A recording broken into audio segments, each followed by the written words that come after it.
by Axel Eyesight. There's a high drive, deep center, go, go, go, we're out of here, say ya, playa. Just like they drew it up in Hollywood, Caladros, the 3-2, swing and a miss! And the Audubon Green Wave have upset the Kingsway Dragons! And this is it for good! The Audubon Green Wave are back in the Final Four! A gold pile on their side! All right, ladies and gentlemen, welcome to DW Broadcasting's coverage of men's varsity. From our entire crew, we'll see you tomorrow. Have a good one, folks. All right, ladies and gentlemen, welcome back on Dan Wilkins Broadcasting. Of course, this is our second game of the day. If you're joining us from Manville-Paulsboro, that game ended 34-9 in favor of the Red Raiders.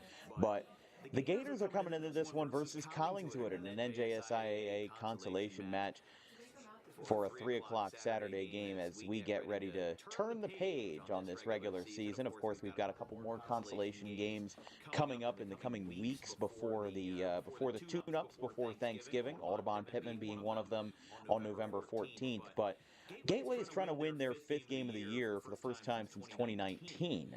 Of course, these guys started out the season with a controlled scrimmage versus Collingswood, and now they are closing both of their respective seasons, both with I guess you could say a game versus Collingswood here in this Saturday consolation game. This is Gateway's first day game their first Saturday day game since 2016 when they played Maple Shade. So the circumstances are certainly different here. The stands are filling up slower than normal as Collingswood and Gateway squaring up for the 38th time. Collingswood has won 29 of their appearances against Gateway, including their last matchup in 2023 with a 19-14 final. So the way it is for Gateway here, they're trying to close the book on a season that they know that, there were just some good games and some bad games in there. Pittman, they beat them in the last, Pittman beat Gateway in the last week of the regular season, 44-0.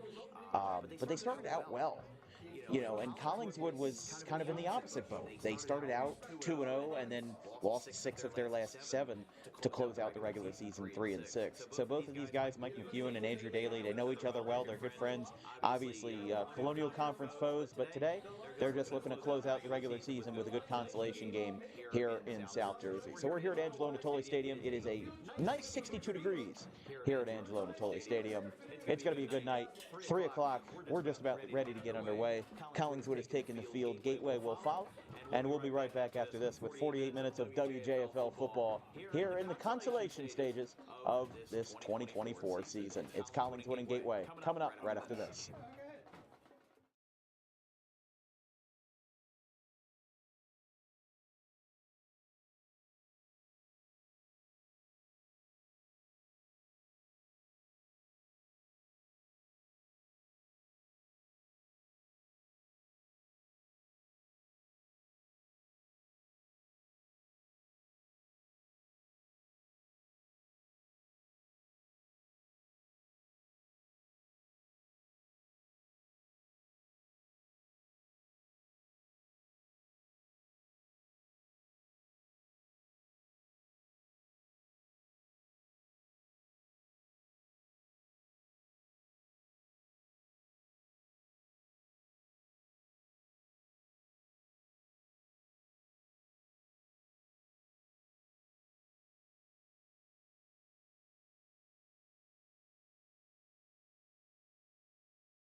Come on, God.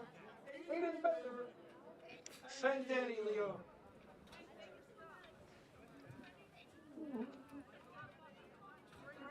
I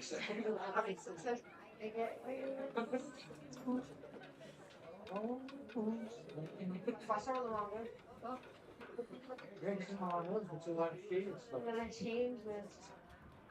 Oh, come back, yeah.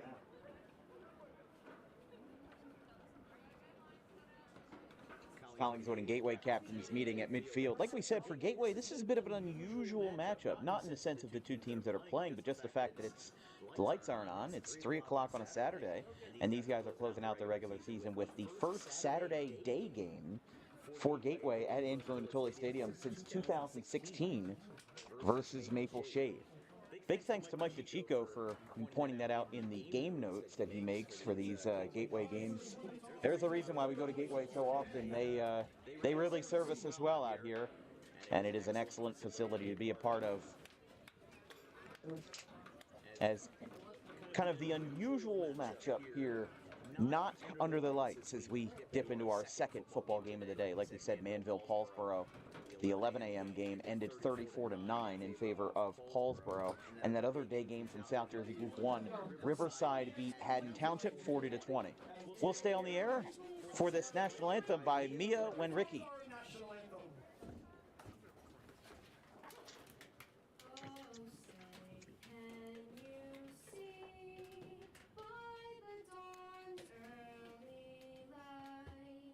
What so proudly we hailed at the twilight's last gleaming, whose broad stripes and bright stars through the perilous fight o'er the ramparts we watched were so gallantly streaming.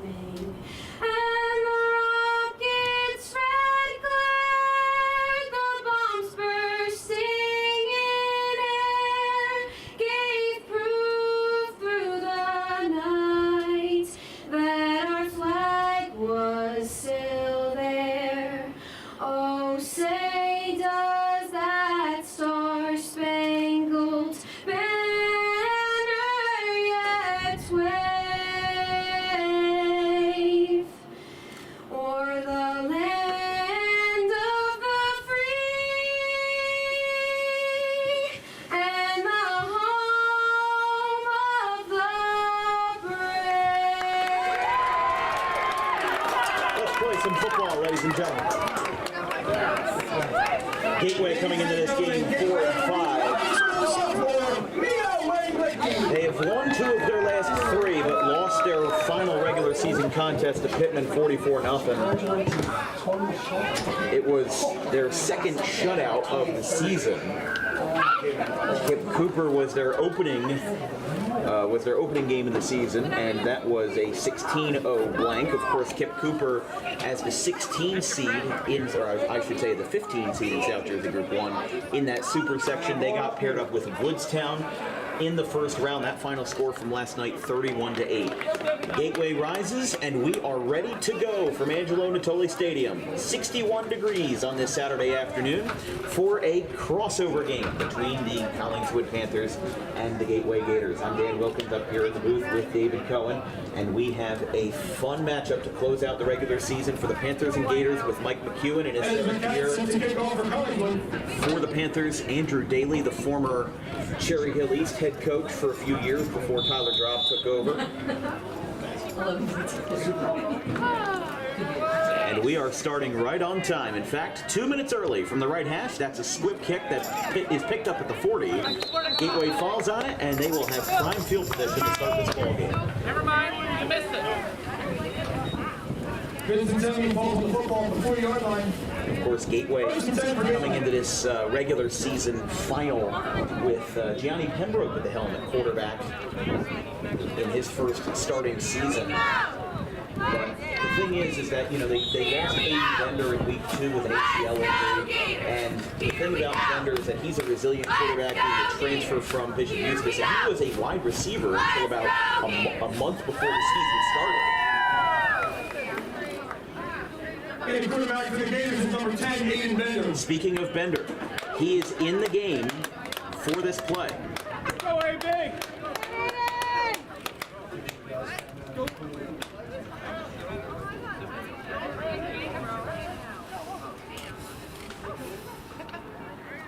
Here we go for his first, and it got picked off. that was supposed to be a symbolic nod to Aiden Bender, who has that torn ACL. I don't think they told the Collingswood defensive back that it was supposed to be a symbolic play. Oh my goodness. You can see his legs taped up then. They're going to redo the play. This is consolation football, ladies and gentlemen. Now they're going to give him a more open route. It's deep to the 30.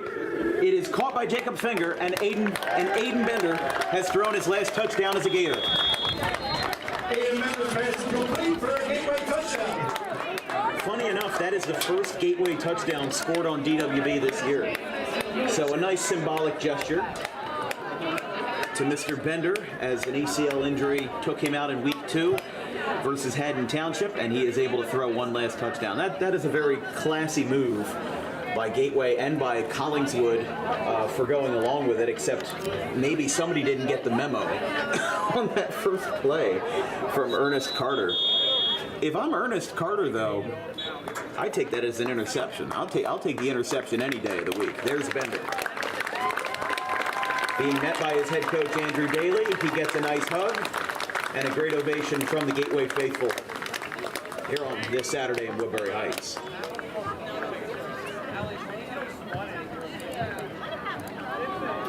That is an excellent move, though, by Gateway and Collingswood. A very touching move for somebody whose senior year was cut short with that injury. So Pembroke back in at quarterback. They will go for 2. Actually, they're going to take the knee on the 2-point conversion. So, a bit of a first, but a very good reason to have a first here on DWB. Gateway leads 6-0, and they will kick this one off. We'll stay on the air for a couple of moments here. Yeah, well, so when this play was about to be run, when this play was about to be run, we, I'm looking over to my left, and DeChico was on the public address. He's telling me, look at the play. I'm like, well, what is he talking about? And then I realized what he was doing when I saw Bender in, and when I saw the offensive line not move. I realized, okay, this is a nice symbolic gesture for Bender as he has a sayonara for his high school career.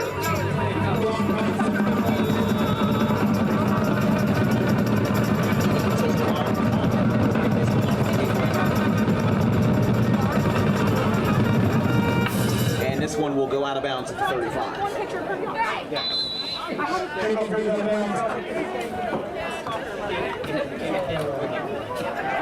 So Collingswood will take over from the 35, and their starting quarterback, Johnny Antrilli, this year. Both quarterbacks coming into this game with under a 45% pass completion rate. He's got 5 TDs, 11 interceptions in 2 games this year for the Panthers with over 100 passing yards. One of them being versus Sterling back in week 4, and also versus Pennsville in week 8 to close out his regular season. He passed for 109 in that ball game. But these are 2 teams that are primarily in the rushing game. So Antrilli coming in as quarterback. And they will return the favor with this one. Can't tell who caught that one. I think that was Jan Anderson. But they will return the favor with a 62-yard touchdown. It was caught by Jan Anderson. So I assume Collingswood will also take a knee on the 2-point conversion, and will basically go back to square one 32 seconds in. So some very nice gestures from both teams here. And they'll take the knee on the 2-point conversion, and we are at 6-6. So some symbolism in the first 32 seconds of this first quarter here from Angelina Toller Stadium. We are tied 6-6.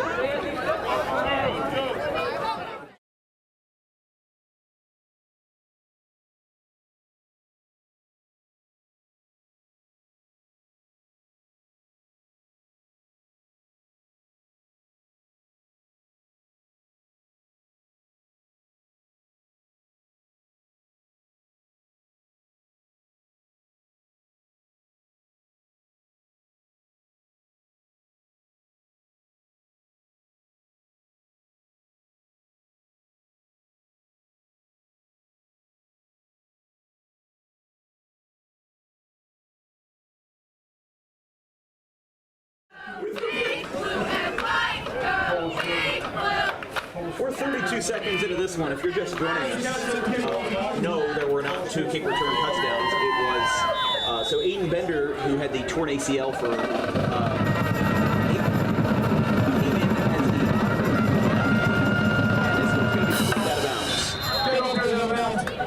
was that one also designed to be returned? Now we're going to play real football.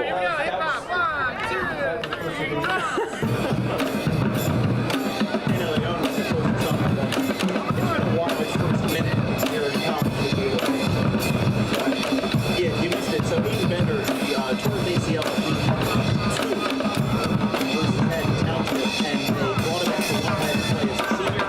It was being discussed before the game, but it was not made official. Kickoff, they decided to trade a touchdown to give one and to give Jan Anderson as well, the senior from Collingswood. We're tied 6-6. 11-28 here in the fourth quarter. So our first real play of the day. Still some movement on the defensive line.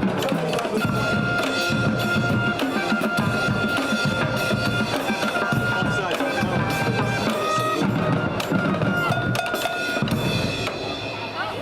So for those that are counting at home, in Manville, Paulsboro, we had 4 flags during the entire game. We have had 3 flags in the first 32 seconds of this second half of the doubleheader. And 2 of them were for kicking out of bounds. I mean, hey, you can call them fake plays because they're ceremonial, but they still count in the scorecard.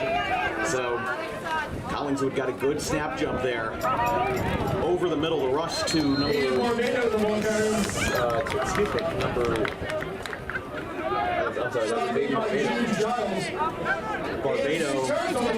Barbado last week. Barbado last week picked up 1.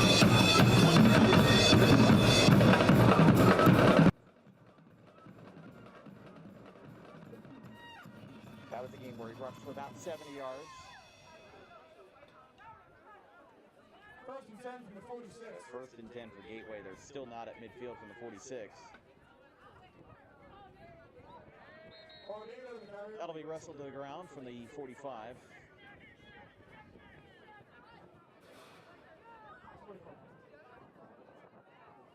Isaiah Clement was on the tackle there for Collingswood.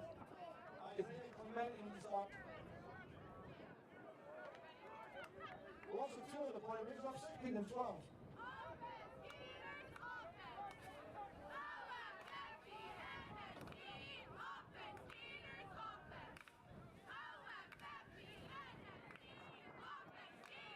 Dropping back. Pembroke throws over the middle. It is bobbled and it's caught by Jacob Finger, who is going to take this one to the house. Touchdown, Gateway. And it is a 56-yard touchdown. So even if you want to include those ceremonial plays, we've had 3 touchdowns of over 50 yards in the first 2 minutes. We might have an offensive gauntlet tonight as Finger breaks free for 56. They will kick the PAT.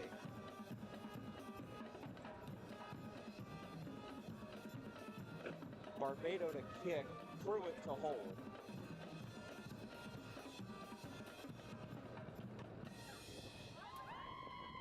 Bit of a slower snap. It is a knuckleball through the uprights, and it's good.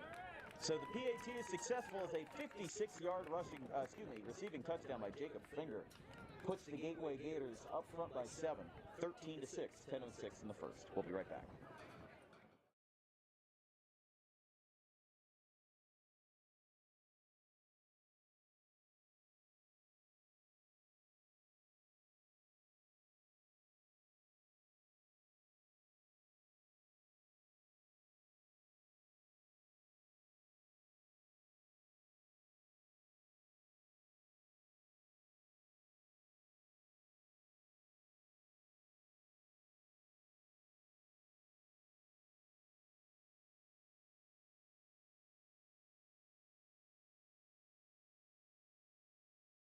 I think he realized what it was, yeah. Salam Khan sent this way on the line drop.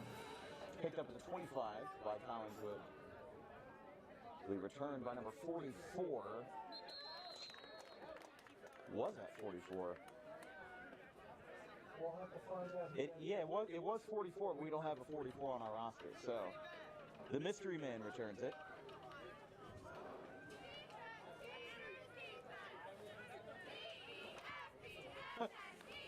We don't have a 44 on our roster, so we'll figure it out. None on NJ.com either, so interesting.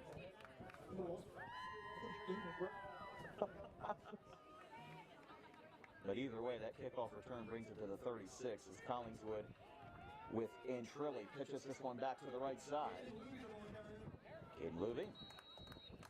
Caden Luby won the August Player of the Month for Dan Wilkins Broadcasting as he had a phenomenal performance in a 30-26 win over Clayton. That was a bit of an upset for Collingswood, opening the season with a out of division game versus Clayton. They won 30-26, and that was a phenomenal game, mostly because there were 8 touchdowns scored, and 7 of those 8 were scored by 2 players. Caden Luby had all 4 for Collingswood, 23 rushes, 205 rushing yards, and 4 TDs. And Demetrius Williams for Clayton had 205 rushing yards as well. It was an identical game. That's incomplete, intended for Jan Anderson. Barbato making the coverage and breaking that one up.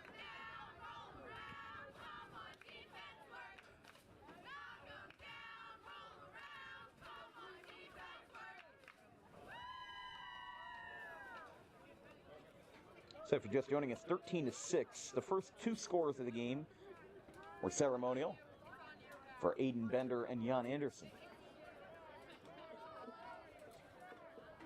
Aiden Bender, as we said, who tore his ACL in week 2 versus Haddon Township. Gianni Pembroke in as the quarterback for Gateway, but that will be when they're on the offensive side of the ball. Cats on the carry, that one goes across the 50 for a gain of 7 at the 47. Along with Galan Khan. That's number 6, isn't it? Is it a 5 or a 6? That's a 6. Ah, it was Isaiah Cruz in the carry instead.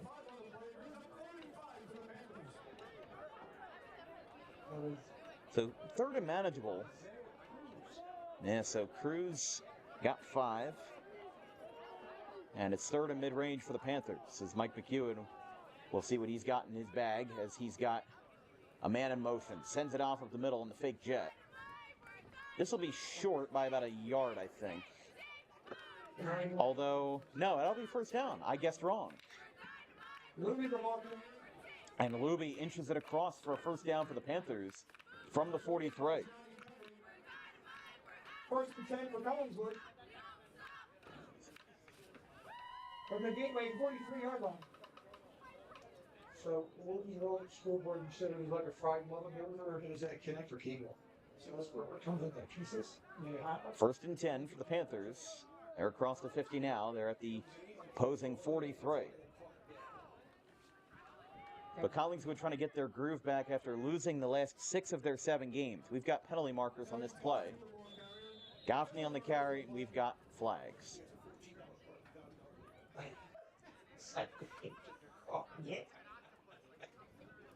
It's going to be an offensive hold on Collingswood.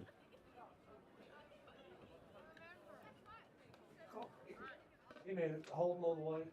Never shut. He's not using on that comes right.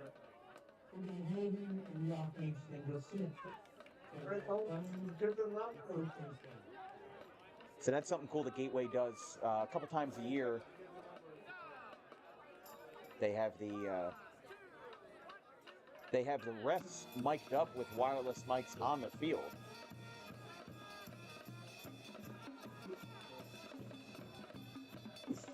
They didn't do it last week versus Pittman, as far as I recall. No, they didn't have the refs mic'd up for that week.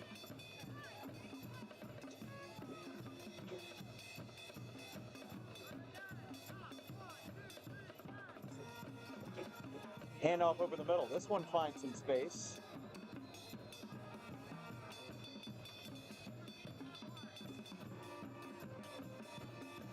That'll get a handful of yards after the holding call. So a gain of 11 brings up 2nd and 9.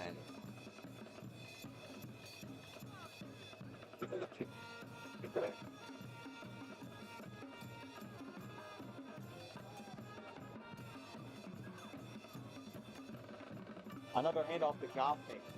That's going to be taken well behind the line of scrimmage. That'll be 3rd and long.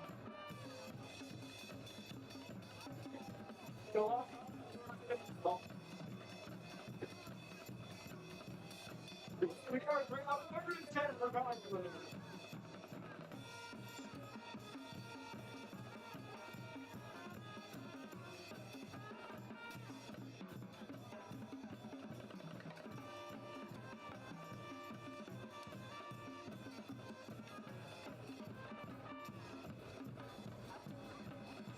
Third and 10 after a loss of 1. They gained 11 on the prior play after the holding call. Here's a drop back. It is incomplete and a big hit. Dylan Pruitt breaks that one up, intended for Anderson. That'll bring up 4th down. Defended by Dylan Pruitt. 4th and 10 for the Panthers. Pruitt came in hard and fast on that one and was able to break that one up. Don't forget, on Wednesday, November 6th, we travel over to the Shore Conference for a crossover between the WJFL and the Shore. It's the Buna Chiefs and the Point Pleasant Beach Garnet Gulls at 6 o'clock on Wednesday, November 6th. A little bit outside of our comfort zone, but those are two teams we haven't seen this year. Lands at the 20 on the punt. Collingswood defending it. It's still going to roll. The wind is helping a little bit, and at the 11-10 yard line, it finally gets picked up after a long delay. It was punted. Down by James Cannon. James Cannon was the one who punted that one away. And Gateway with Gianni Pembroke and friends take over. 1st and 10 for the Gators from their own 10-yard And it's at the 10, so not a great field position, but we'll see what they can work with. Don't forget, on Thursday, December 3rd, Dan Wilkins Broadcasting unveils our basketball schedule for the 2024-25 high school winter season. That'll be 6 o'clock on Thursday, December 3rd from DWB headquarters in Audubon. There'll be a whole bunch of special guests and interviews, and we hope you can join us for a special night of basketball in South Jersey. Barbados got a good carry. He's going to get at least 10 or 15 yards. Anderson stops it, but not before Barbado gets a substantial gain for a Gateway 1st down.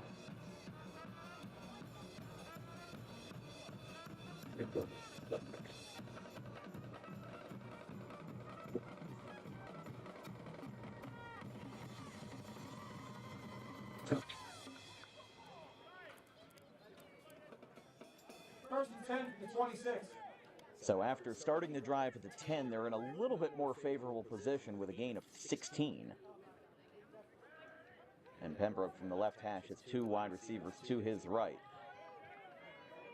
A handoff to Barbado. He finds some space. He finds more than enough space. He's across the 50 and scampers out of bounds at the 45 for an easy Gateway 1st down.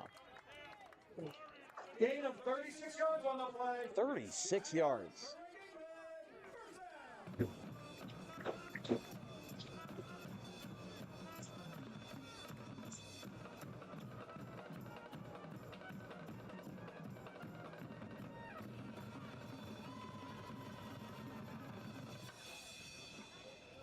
First and 10 for the Collingswood 47-yard line. And don't forget, on Thursday, November 7th, we've got more Burlington County crossover action between the Bordentown Scotties and the Holy Cross Prep Lancers. Another 2 teams we haven't seen this year. Ball came out, it's bobbled on the sideline, and it's out of play. So Hunter Trujillo on the carry. Stop made by Josiah Evans. So a handful of hands on the ball, but neither were able to pick it up. And also, we have made a decision for our Thanksgiving game this year. We haven't announced it yet, but it will be in the next couple of days. Gloucester Catholic and Gloucester, that famous matchup, will be our Thanksgiving match on at 11 a.m. It's either 10:30 or 11, but it will be on Thursday, November 28th, as we close out our football campaign in 2024. And that's movement on the defensive line. Number 56, Ryan Prater, moved.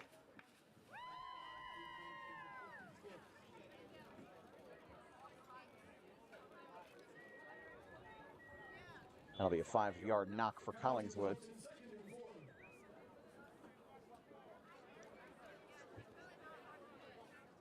And like we said on our social media pages, we are still figuring out our playoff plans for next Friday and Saturday. However, when we do find out, what our game of choice is going to be, we'll update you on our social media pages. DW Broadcasting for Twitter, Instagram, and Facebook. 2nd and 4. Pembroke fires to the left.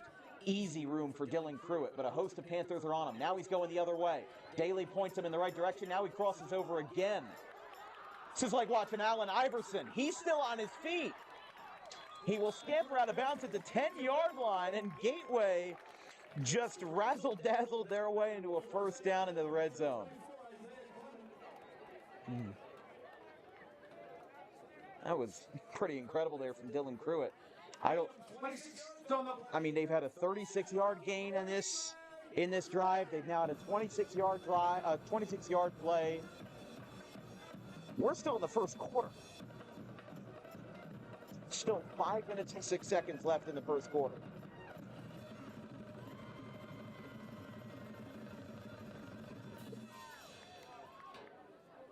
So now they're inside the red zone. They're at the 15, rather, not the 16.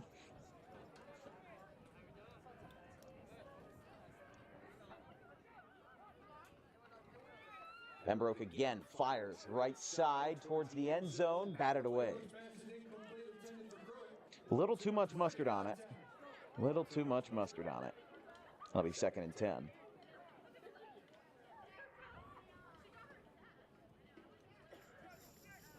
(13-6). Gateway leads with 5:01 left in the first quarter here on this brisk but nice and sunny Saturday afternoon.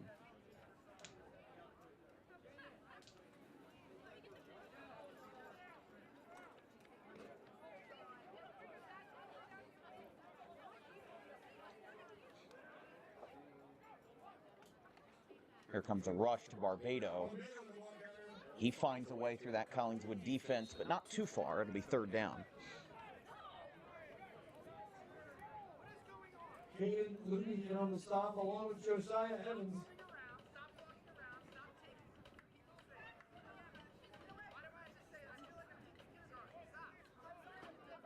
Third and 11 for the Gators. 3rd and 11 for the Gators. A loss of 1 on that rush by Barbado.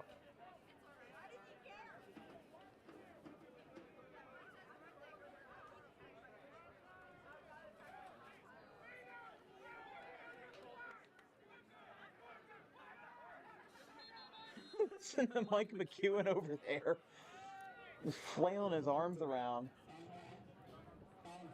Collingswood calls their first timeout.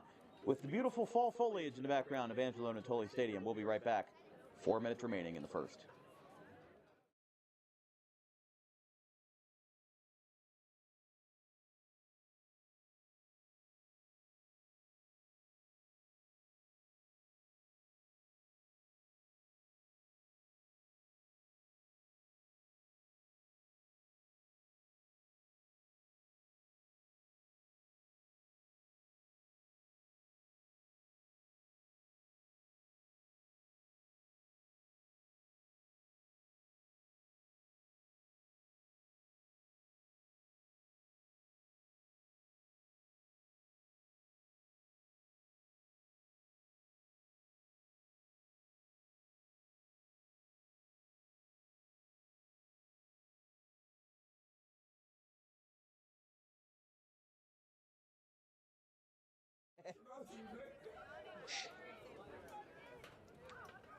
Collingswood calls a timeout, their first of the half.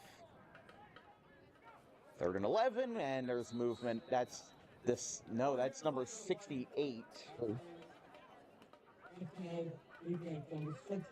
Number 60, that is Cooper Gavagan, who got called on the offsides there, and that'll help Gateway's ventures a little bit.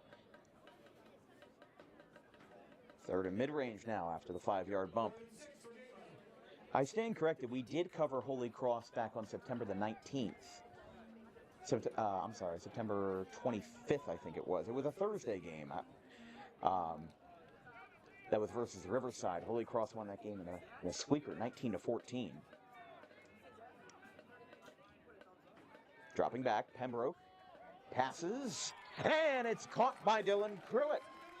Touchdown, Gateway. They find the end zone for the third time in the quarter and for the second time under real football conditions. They make it 19-6.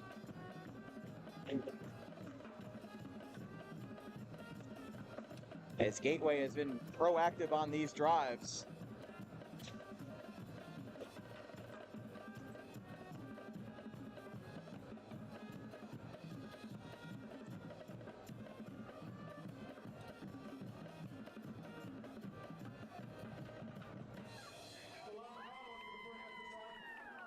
Ghulam Khan. Collingswood is going to block it. And that was kind of the issue we saw with the first PAT attempt, was that the snap was a little slow, and then the actual formation of the kick ended up being a little bit slower than you wanted it to. So Collingswood, the first time didn't get it, the second time they pounced right on it and blocked the kick. We'll be right back. 19-6, Gateway leads with 4 minutes remaining in quarter number 1.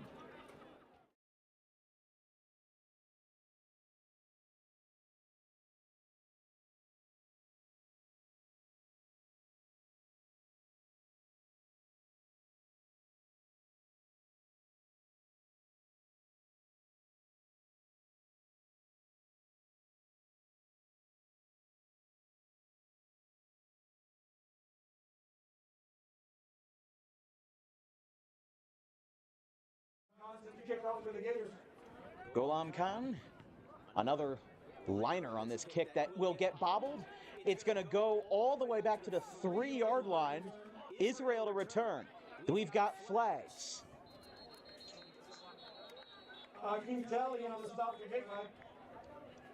Tally stops it for Gateway, but very convoluted kickoff return ends up also adding a penalty marker.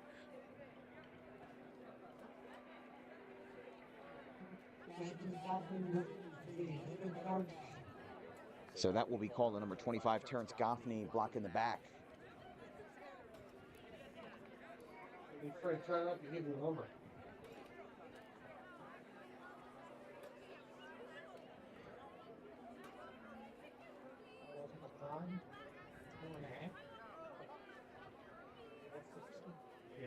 So it's going to be half the distance. It was spotted at the 9, but because of the penalty, again, half the distance, they're going to put it around the 4.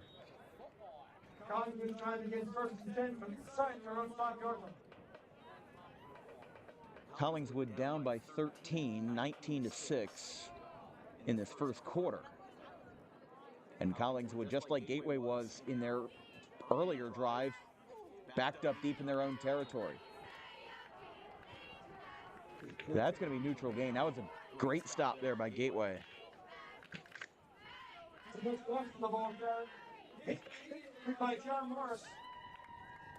Morris stops it for the Gators.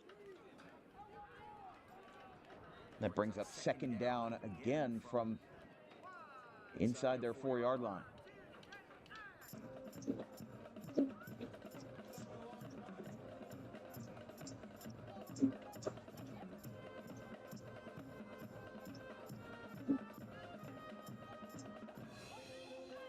This is going to be another handoff to the left side, or rather to the right side. I mean, they're not getting very far on this drive so far. This set of downs, they're not getting very far. We've had a couple of rushes for either neutral gain or a loss. It's just kind of been all over the place.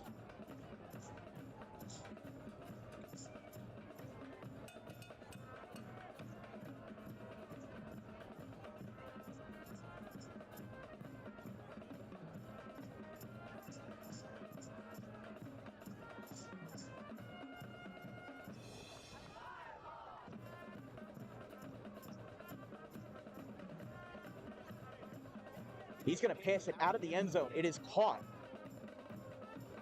He is still on his feet, diving forward, and I believe that is a Collingswood first down. As Luby, who has missed significant time this year with an injury, ends up making something out of nothing. And they turn it into a first down. I mean, that was very good right there. That was very good awareness to scope the field and see what you have in your arsenal. And the fact that they were able to make a pass out of the end zone, near the back of the end zone, and convert it for a first down up to the 17-yard line is impressive stuff. That one's going to be a rush for about a yard up the middle. So a host of Gators in on that one. But like I said, and Trilly scanned the field. The offensive line, the pocket was collapsing, and he dumped off the pass, was able to make that play. So you take what you can get, a gain of 13, and enough for a first down. But they are on 2nd and 9 now from the 16-yard line. A minute 30 left in quarter number 1 here from Angelo Natoli Stadium. The Nat.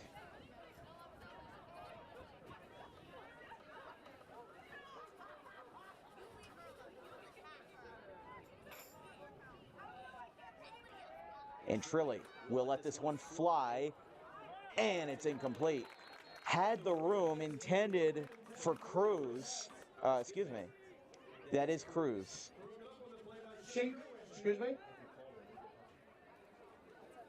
No, because he's out of bounds the whole time. He never came back in. If he comes back in, it's illegal. So that is going to be, looks like 3rd and 9 after the incompletion.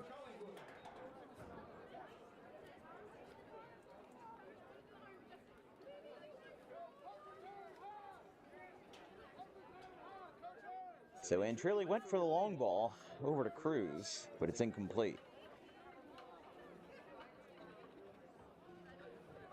But Gateway up by 13, looking to finish the season at 500 or better for only the 5th time since 2006 and only the 7th time since 1993. That is almost picked off, and it was almost caught. We had bodies flying everywhere. It's an incompletion on 3rd and 9. So Barbado breaks it up. Anderson was the intended receiver, and Collins will be back to punt deep in their own territory.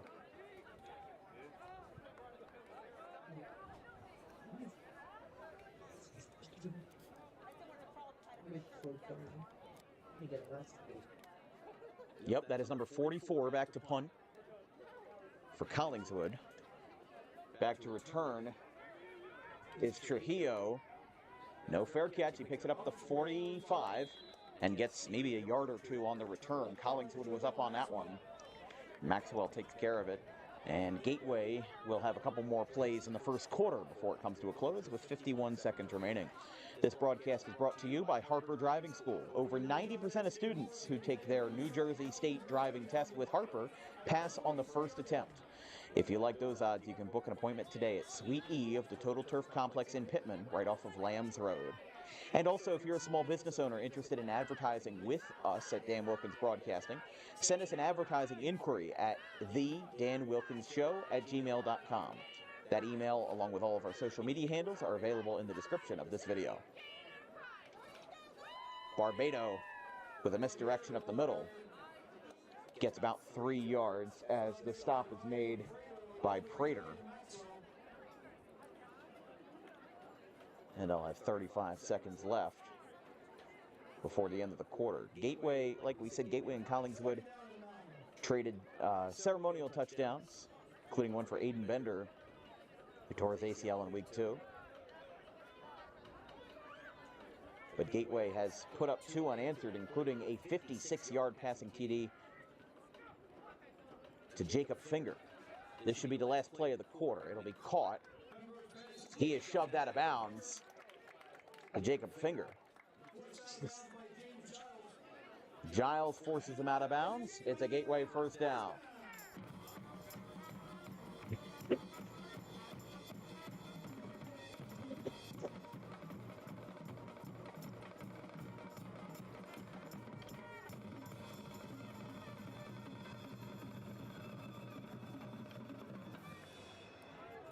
So we will have one more play as he went out of bounds. It's 7 seconds remaining.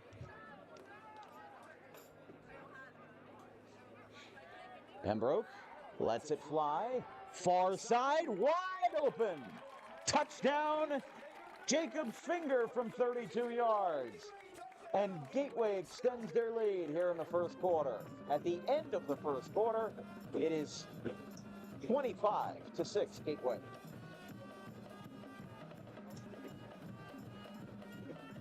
They will do the PAT before the quarters break.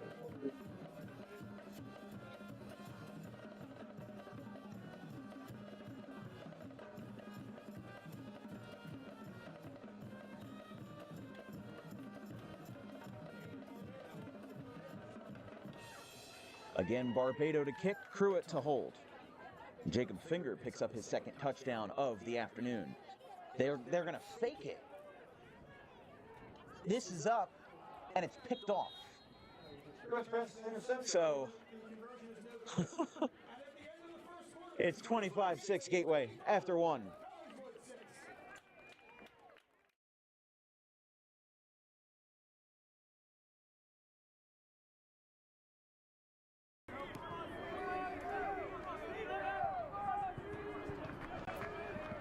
Ryan Nutley, who has 3 RBIs so far, is up on deck as here's a fly ball at the center field, going back to the wall. It is gone! 3-run home run, Steve Schaefer. He rockets one out, and it's 9-2.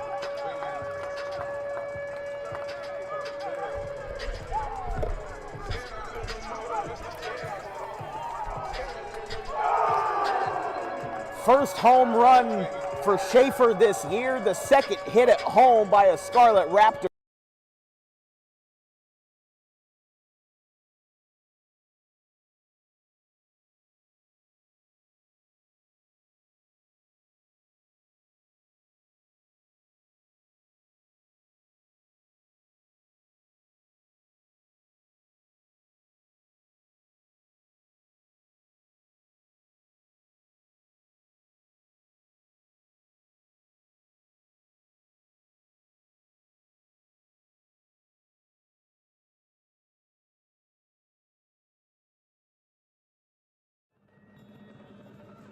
We start quarter number 2 from Angelo Natoli Stadium with a kick from Golan Khan.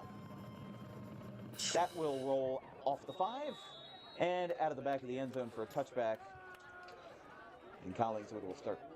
I thought that was a water bottle that got hit. That's got to count for something. It's like hitting a 7-10 split in bowling. Gateway's going to pick that one up. First and 10 for Collingswood. We're now from 50-yard line. It's number 45, Jackson Dolson, who went to pick up the football out of the back of the end zone. So 12 minutes left in the half. Gateway has scored 4 touchdowns already, but by the score being 25-6, they've only converted on 1 PAT. The second, well, first of all, the first 2-point conversion, they took a knee. The second was good. The third was blocked, and the fourth was a 2-point fake, or a fake PAT that was unsuccessful. Stop made by John Morris. Second down and 4 for the Panthers.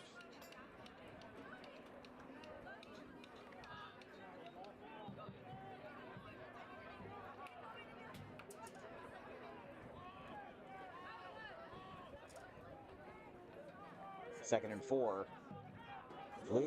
Cruz brings this up for Collingswood first down. Stop made for the Gators by Golan Khan.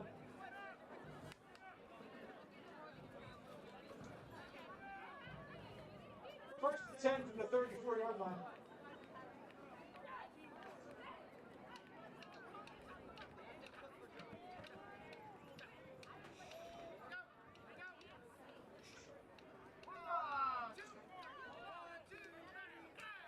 New sticks for Panthers as they're from the 34. Up to the right side, Goffney will get about 9 or 10 yards.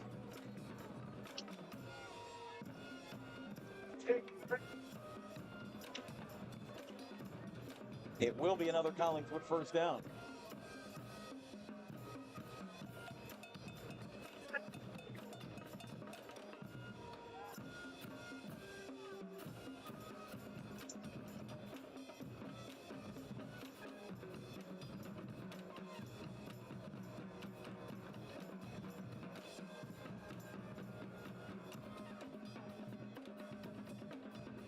Luby in motion. Hands it off over the middle on a fake end around. Looking about 2 yards on that.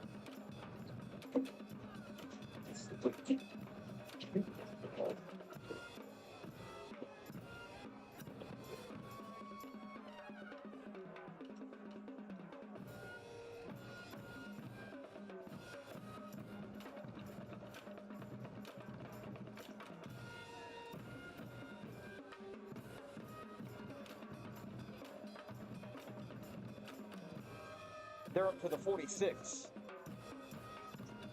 Second down, but still very well manageable.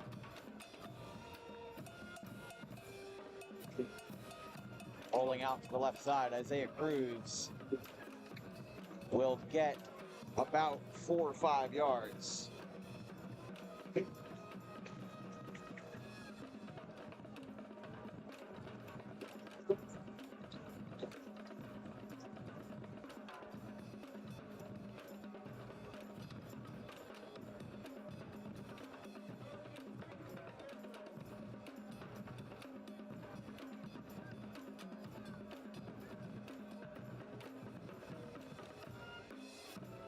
Third and manageable from the 50. And he ran into a whole bunch of folks there. That'll be a loss of yards. It'll bring fourth in mid-range. If I'm Collingswood, I think I'd go for it here. Honestly, the way it is right now, 25-6. You already had the other team try a fake PAT. I'd return the favor a little bit. You know, maybe not. I'm not talking about like a fake punt, but they're going to keep the offense on the field anyway. So my point is moot.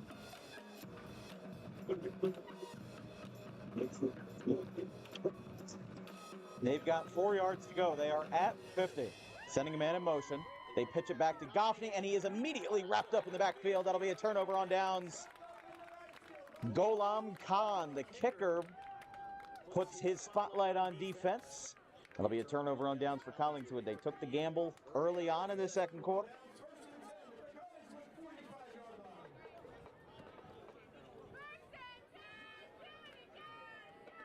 All right, run the ball. 25-6, Gateway leads Collingswood.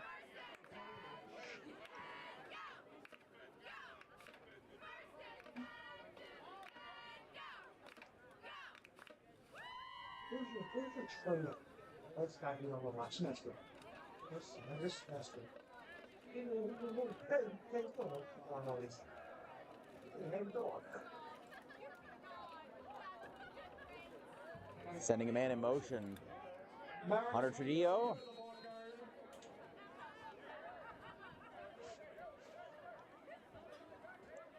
It's funny we talk about timing so much in football where, Wednesday we did a game between we did a game on Wednesday between Lenape and Camden Catholic. That game was our second longest football stream in DWB history that did not go to overtime, 3 hours and 11 minutes. And then earlier today, first half of Manville-Paulsboro only went for a total of 35 minutes. Not a lot of stoppage time down there, but today seems to be a little bit different.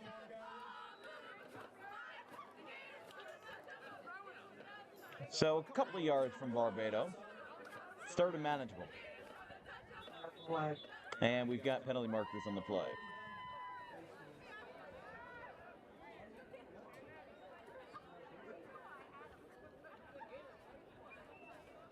Referees are mulling this one, or discussing it.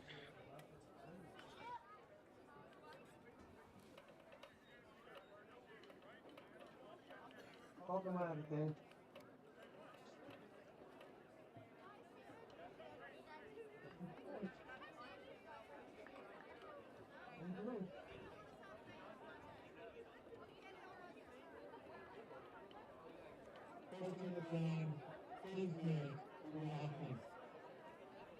So it'll be a Gateway face mask. That'll knock him back.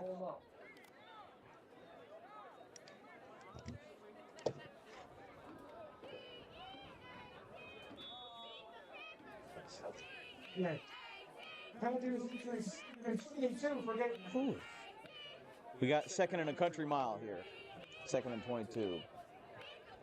Wow. Which is nice. And Collingswood will look to send them back even further. Literally, the training, all over the face. Pembroke drops back. Collingswood has been really good on jumping the snap on the defensive line. Pass is caught. In on coverage was number 7, it looked like.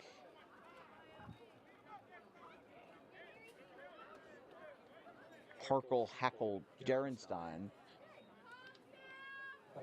And they got a few more yards on that. It's still a long ways to go, but it's 3rd and 18. They got 4 yards on that play.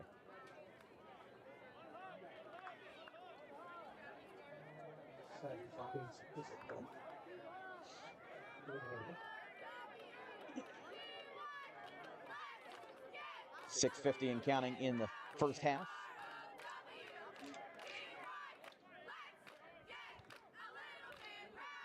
Oh, snap is fumbled. He gets the pass off anyway. Barbado is able to make the catch.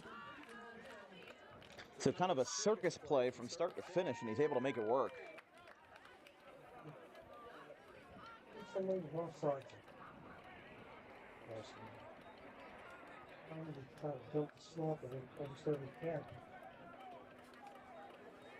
Go on, Con, back to punt for the Gators. This will be a punt as Kahn will punt, Nice Goffney in return for the Panthers. and the sophomore Goffney will return. This one's a high snap. It is bobbled, and he falls on it. Wasn't able to get the punt off, and Collingswood will start their drive from the 30. Just could not get a firm grasp on the snap.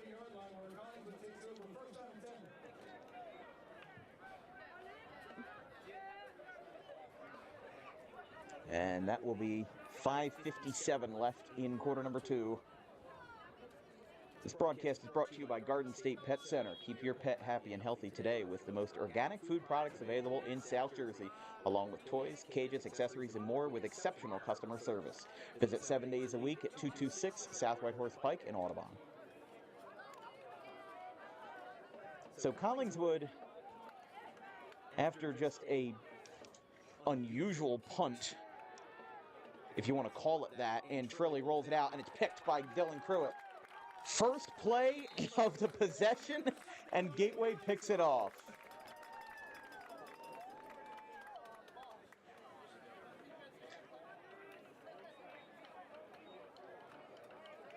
So a turnover on downs, and a interception. So Pruitt has been able to be proactive on both sides of the ball this afternoon. Now, the interesting thing about tonight's game is that the sunset is set for 5:56 tonight. This is still a couple days before the time change. Oh, tonight is the time change. Okay, so the last day before daylight savings time then. So We all gain an hour to it. yeah, which, you know, I could use it. Pembroke, after the interception, hands it off to Barbado. Barbado on the carry.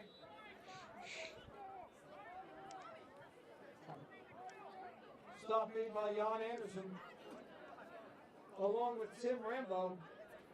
Gain of 2 off the play, brings up 2nd and 8. There's only one state in the union that does not use daylight savings time at all, and it's Arizona. But I have always been on the side of we don't need daylight savings time anymore. The extra hour is nice, but the hour that you lose in the spring, that hits you like a freight train.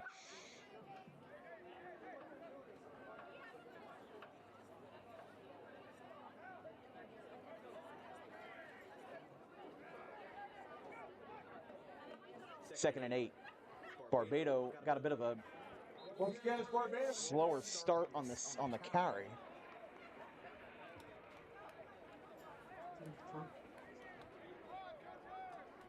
Anderson makes the stop to Collingswood.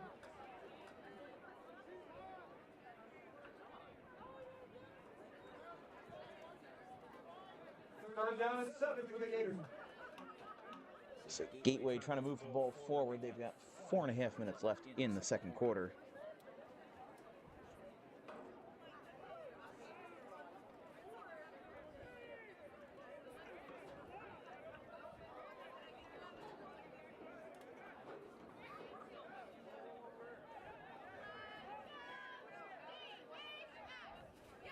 3rd and 7. Pembroke drops back. He passes out of the pocket.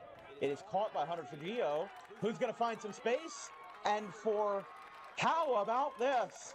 78 yards, Hunter Trujillo, touchdown, Gateway. These guys have seen the slugging of the ball that I have never seen before. 78 yards to the house for Hunter Trujillo. For Jacob Finger, who picks up yet another score. He has been unbelievable tonight.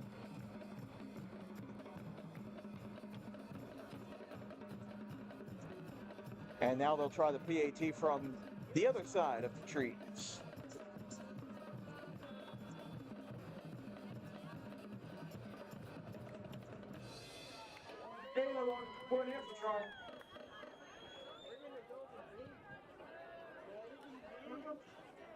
Darbedo, this is not even going to make it out of the end zone. So, I don't know if somebody got a hand on that or if it was just a bad kick from start to finish. But Gateway takes it 78 yards to the house with Jacob Finger scoring once again. That's his second touchdown of the night of over 50-plus yards. He has been on fire. We'll be right back. 31-6 Gateway.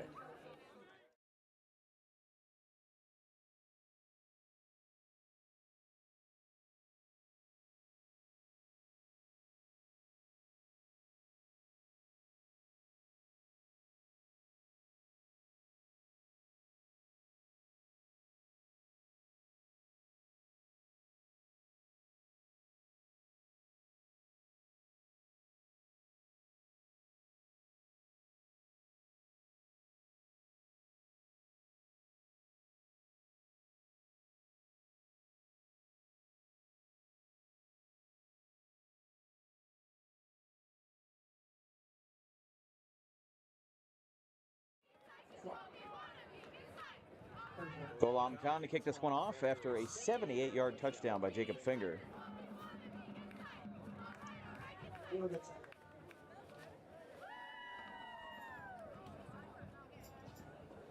Gateway making a quick substitution on the line with Isaiah Hartman.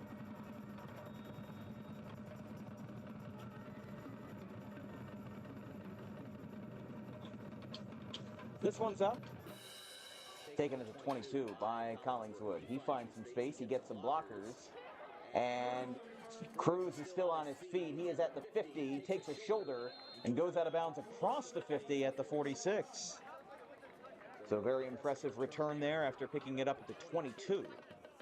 And he traverses a decent chunk of the field to bring up Collingswood's first play of this drive. But I mean, look, Gateway has hit them hard with these long-range touchdowns all night, and that'll certainly help Gianni Pembroke with his stats at the end of the season. You know, he's a sophomore, but you also have to remember Bender is a senior. So this is kind of a sneak peek into what we might see in 2025 and beyond, with Pembroke most likely, unless they have somebody that's younger than him in the ranks, Pembroke would be the starter in 2025. Alubi gets that one for a couple of yards.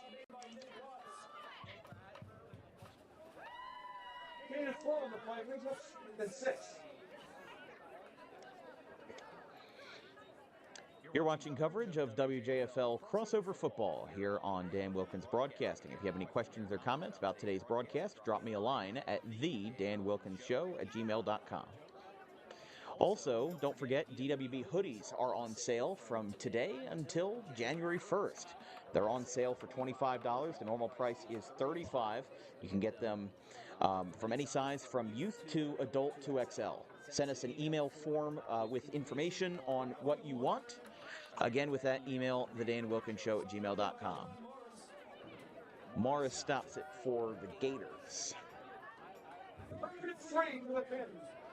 The Panthers are now setting up on 3rd and manageable.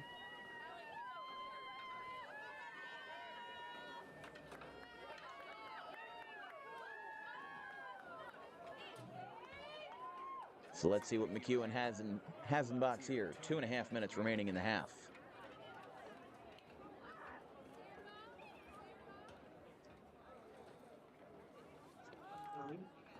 Leaping over the offensive line.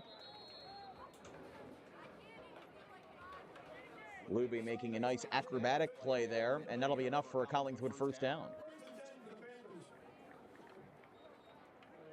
About 2 minutes.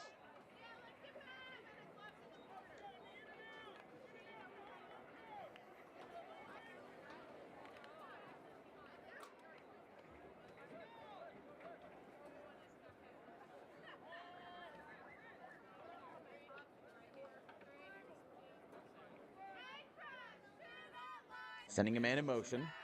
Now in Trilly fakes, and he is going to be wrapped up, thrown down by the Gateway defense. Number 22, Akeem Talley, will knock Collingswood back with a big loss there as he gets hit deep in the backfield.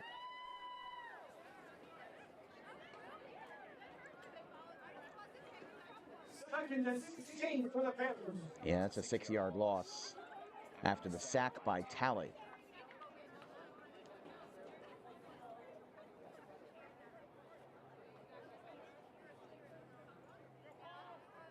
A minute 10 now on the clock after the sack, 2nd and 16.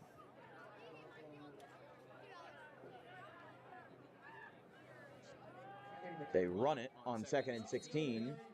Goffney maybe gets a yard or two and got a timeout. Collingswood does call a timeout. Their second of the half. We'll be right back with 57 seconds remaining in quarter number 2. We'll be right back.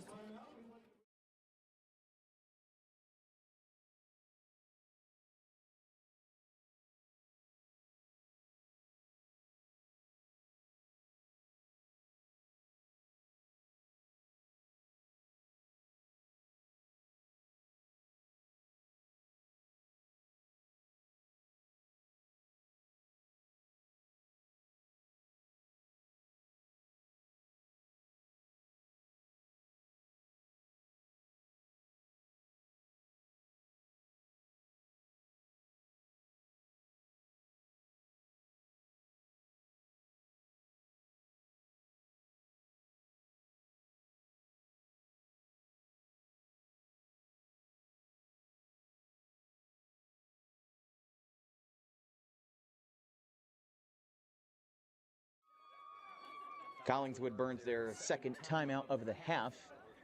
And McEwen and friends talk it over. Now it's 3rd and long. And Trilly in pressure, makes the catch. It's going to be dropped short. And Trilly's pass is complete to Julian Jones. So Julian Jones. And Collingswood does call their final timeout. We'll stay on the air as we go over some out-of-town scores from last night's festivities. There were plenty of them, and it was an exciting night of South and Central Jersey football.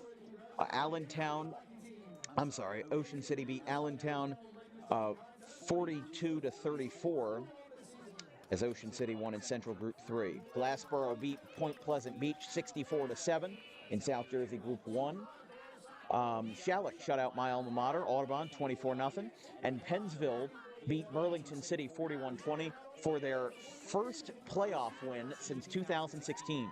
Delran beat Delaware Valley 42-7. Camden beat Middle Township 46-13. Manchester Township squeaked past West Deptford on a game-winning field goal 30-29 for their first career playoff win. Oh, that's going to be incomplete on 4th down, and it's a turnover on down. So just seemed to miss a little wide right. Hopewell Valley beat Nottingham 45-15, and probably the biggest upset of the first round, Delsea, the 7th seed, beat Burlington Township 29-12 in Central Group 3. Cedar Creek beat Triton 39-14. Mainland beat Barnegat 49-14. Millville beat Red Bank Regional 49-6. That was a long bus ride home for the Bucks. Shawnee beat Middletown South 21-7. Washington Township shut out Hunterdon Central 38-0. Cherry Hill East beat Southern 28-21. Atlantic City beat Eastern in a rematch 47-15. Toms River North beat Bridgeton 55-6. Brook Memorial beat Northern Burlington 56-0. Rancocas Valley beat Edison 42-7. Let's see what else we got here. Kingsway beat Howell 13-0. Rumson Fairhaven beat Spotswood 48-0 in Central Group 2. Woodbury upset Middlesex 35-28 in a 6-3 game. or a 6th seed versus 3 seed game as Gateway takes a knee. So Pembroke will send this one back to the sideline as Gateway has exploded for a whole bunch of points. We'll tell you that much. They scored 25 in the first quarter and now hold a sizable lead as both teams return to the locker room for 15 minutes. The clock winds down to 0 here at Angelo Natoli Stadium. We'll take a break. We'll play you some DWB archives to show you the history of Dan Wilkins Broadcasting and the best moments from when we were on the air. We'll be back in 15 right after this.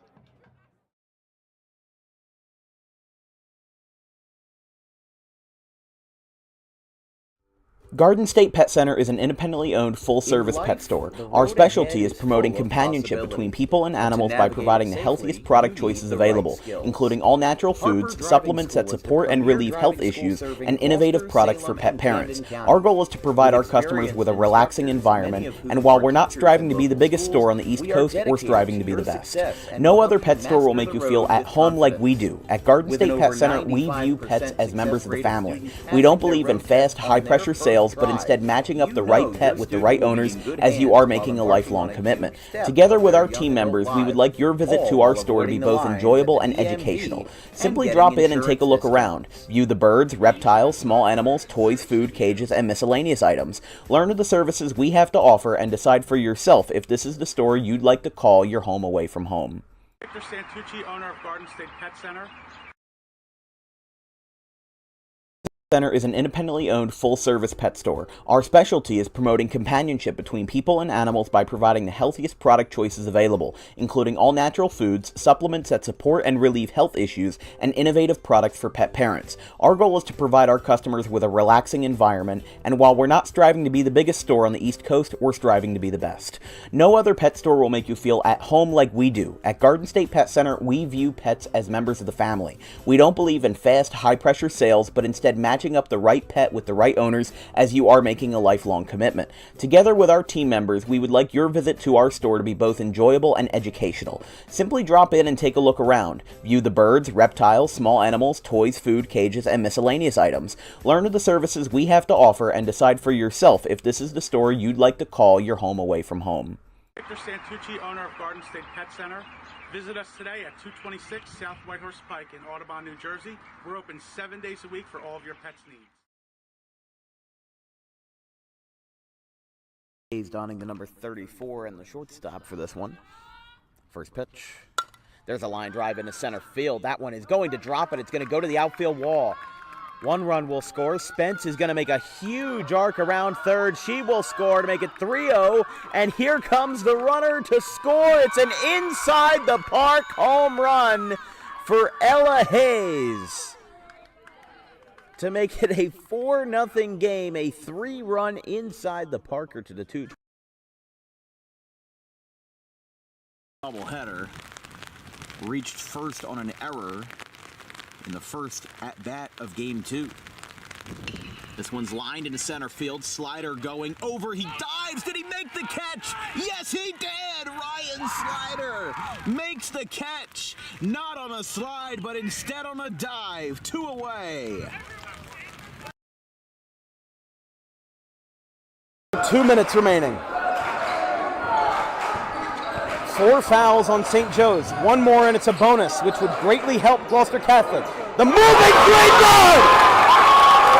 It's a 1-point game just like that! This place is going nuts!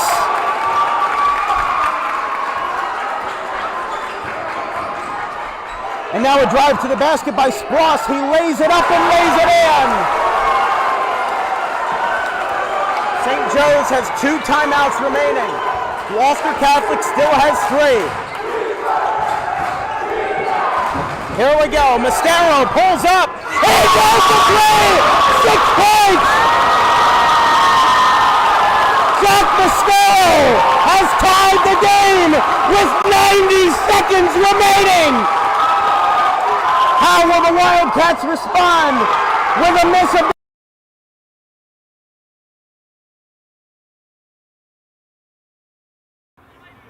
And this is going to bring up Andrew Petrick, who has a single in this game. And here's a fly ball popped up right field side. And it's fair. It's fair. They're going to throw to second for try to get this play, the force out. They got him, but the game is tied. How about it for Woodstown? They complete the comeback to make it 8-8.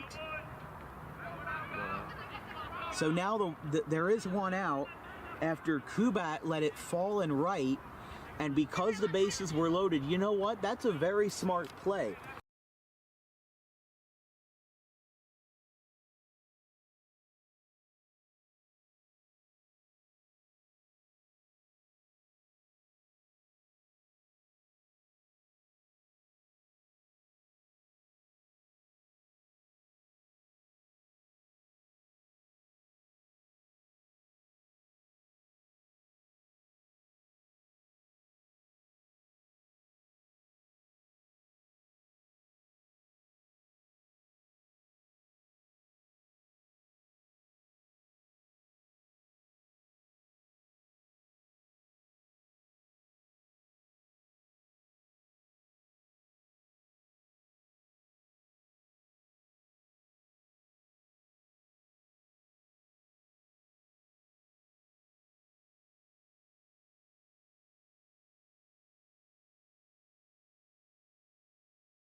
Come on, concept to kick off for Gateway. We're starting the second half here at Angelo Natoli Stadium. Gateway is up by a bunch, 31-6. They scored 25 in the first quarter. Cats on the return. Ezra Katz being dragged along to the 34. Got a bound by McClinley St. Louis. Along with Jackson Bailey. So Collingswood, after deferring on the opening toss, will now start their drive for the first of the second half. Everybody on the bench. Don't think our cameras got that, but the tape was like kind of picked up and it was tossed and it landed directly on the bench. There is some weird voodoo magic going on here in Gateway tonight. It is an unusual game. Oh, big hit. Terrence Goffney. That'll be a gain of 8 yards. And they're at the 40.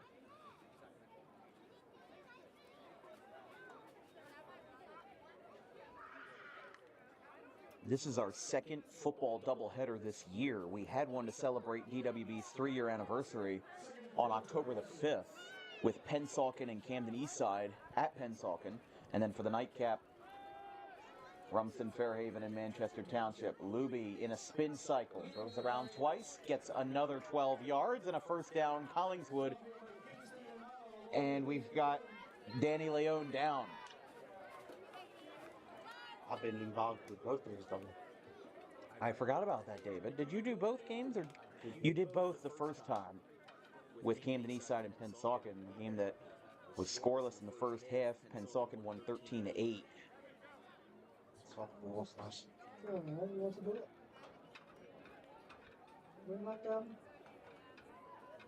Leone took a decent hit there, being checked out by the Gateway staff. Athletic trainer Chris Metzger. Leone does walk off the field under his own power. Might have gotten the wind knocked out of him or whatnot, but can't say for sure. Let's see what we've got here. It's 1st and 10. So they're at the 49. Collingswood finally trying to make a statement. Their only touchdown of the day has been a symbolic one. Tackle by Jackson Bailey. To the right side.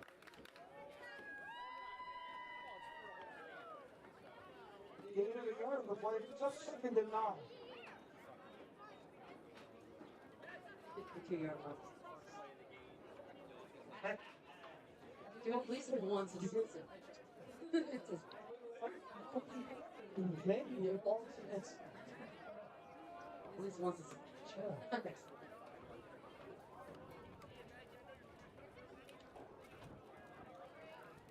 Sending a man in motion. They fake the end around, and now breaking free. He is all alone. Caden Luby will go to the house, 48 yards for a Collingswood touchdown.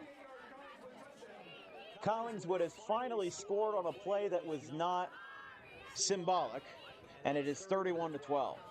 Never thought I would say that sentence in a football context, but it is 31-12 in favor of the Gators as Collingswood gets one back. I would imagine, I don't know if they'll go for the PAT or if they'll just go for 2 in this kind of unusual score. It looks like they will go for 2.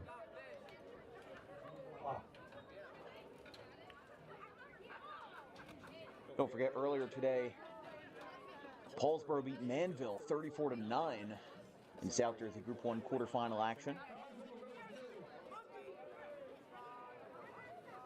So, Intrilli and friends back out there. Hands off to Lino Battaloni to the right side, and he will easily scamper into the end zone. 2-point conversion is good, And Collingswood puts up 8 on a nice breakaway. 48 yards from Caden Luby, always stayed on his feet the whole way, and gives Collingswood their first genuine score of the game early in the third quarter. It's 31-14. We'll be right back. 10:09 in quarter number 3.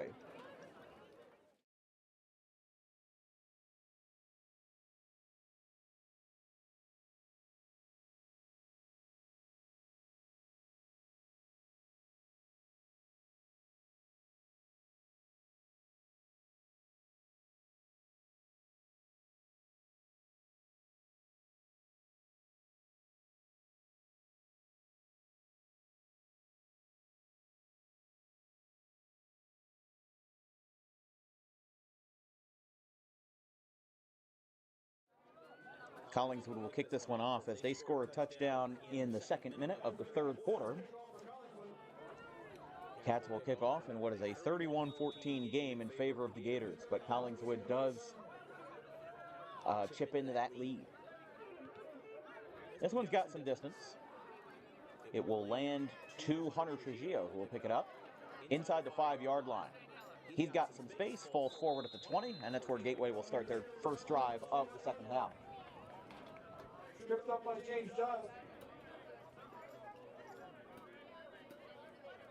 The Gators will begin their first drive of the second half, 16 from their own 21-yard line. There was certainly a light schedule of playoff matchups today, but as we said, Paulsboro beat Manville 34-9. Also in South Jersey Group 1, Riverside beat Haddon Township 40-20. That was the only bracket in the entire state to have 2 games played today. Everybody else had 3 of their 4 first-round games already decided, if not all 4 of their first-round games. Sending Trujillo in motion, throws out of the sack. It's incomplete. Intended for Bailey.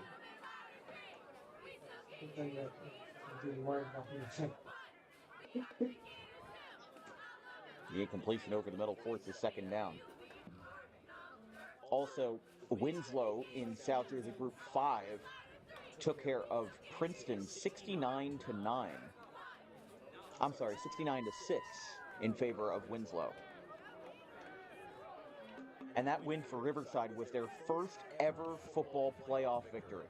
And they'll play 1 seed Glassboro next week.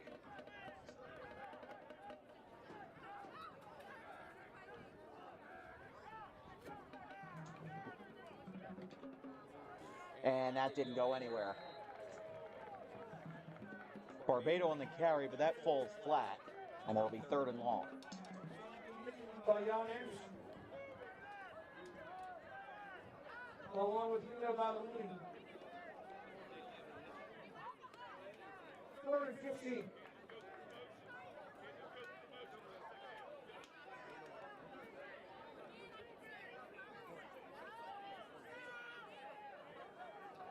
Third and 15 from their own 16 as Gateway is in a bit of a precarious spot here early in the third.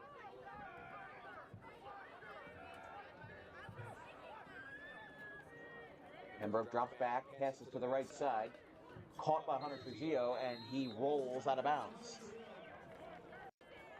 Tackle made by Ballerini. It'll still be 4th and long as Trujillo only managed about 5 yards on that reception. Coming back to punt for the Gateway. Golam Khan will punt, Goffney the return. and the sophomore Goffney will return again. Gateway has had some issues on special teams this afternoon. A handful of failed PATs. This punt is not blocked, but it's going to roll out at the 35. It will actually stay in bounds, but still, Collingswood will take over at the opposing 34 as it's picked up by Colin Smith. And some very nice field position for Mike McCune and company. They score here. Yeah.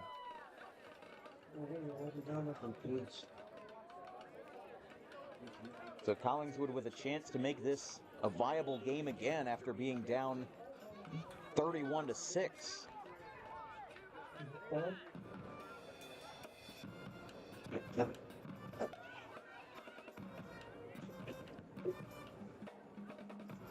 Goffney in motion again. This time they go with the end around, cuts through the middle, and the whistles fly for a gain of 4 for the sophomore Thomas Goffney.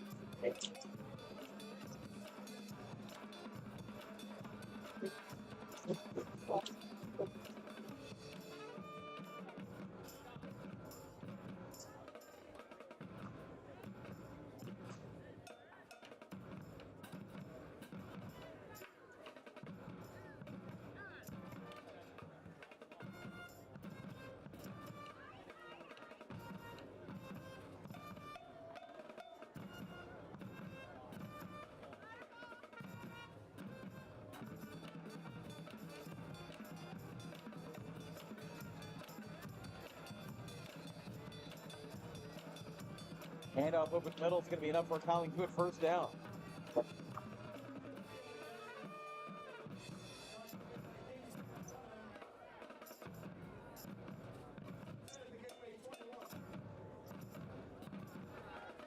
Going up tempo here. Rushed by Luby. Does not get very far. Second down. 2nd and 7. Gain of 3.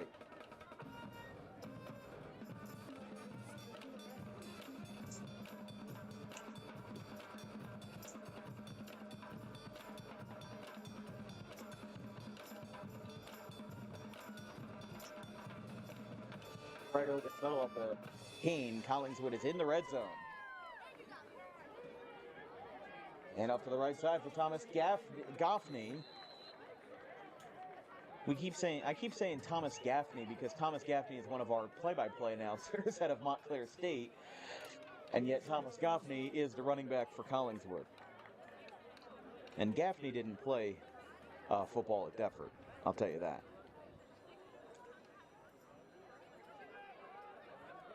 First and goal from the 10-yard line.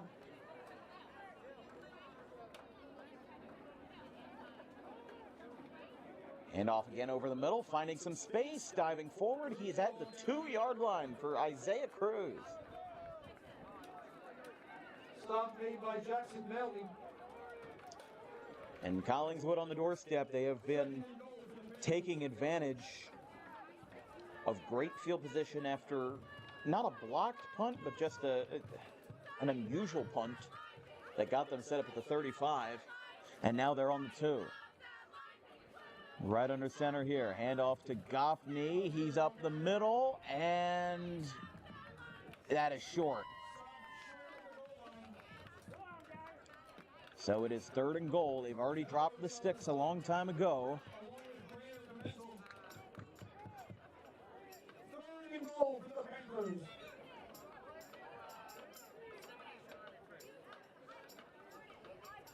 They'll go back at it again. They've got another chance. 3rd and goal from the 2-yard line.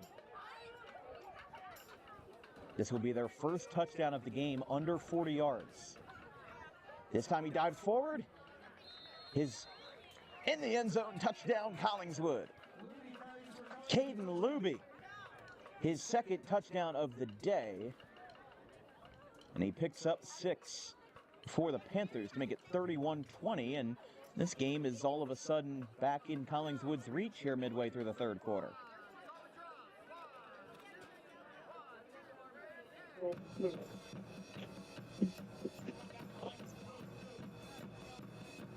Panthers will go for 2.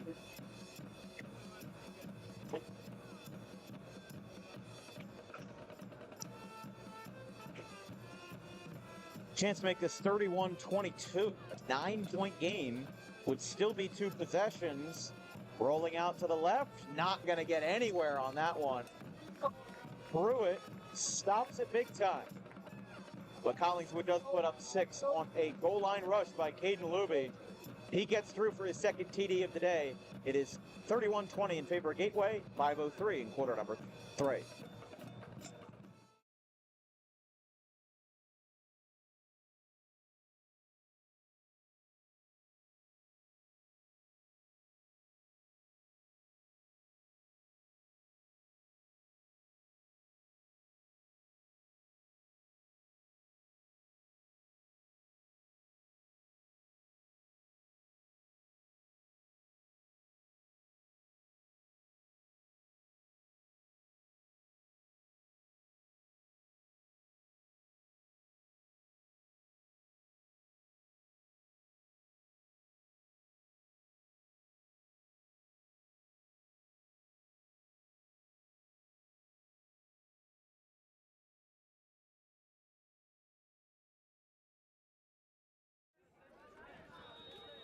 Collingswood puts up 6. A 2-yard rush by Caden Luby. 2-point conversion fails.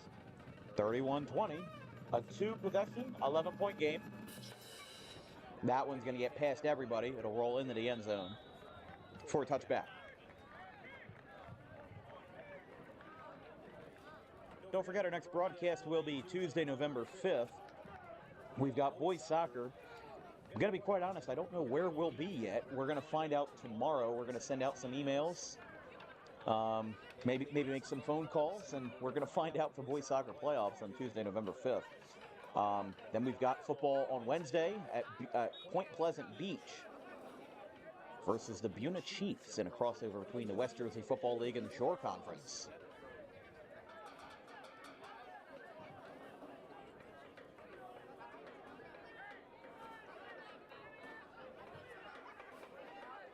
Five minutes and a chunk of change in the third. Pitch back to Barbado. Crosses over Luby. He'll get 5 yards, goes to the 25, second down and mid-range.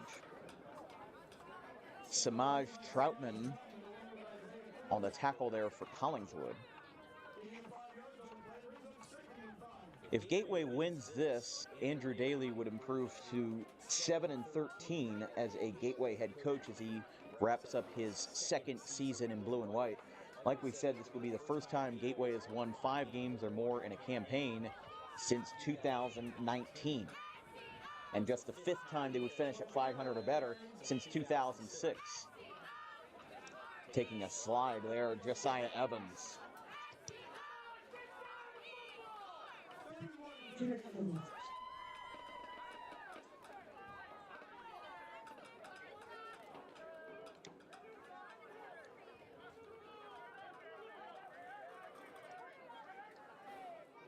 Four minutes now in the third. 3rd and 3 from the 29, pushing forward. Pembroke will have enough for a Gateway first down.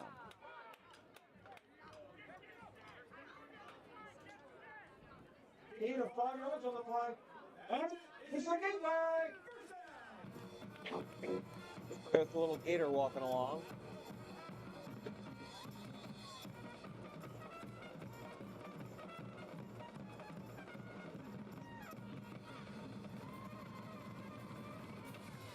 Timeout called.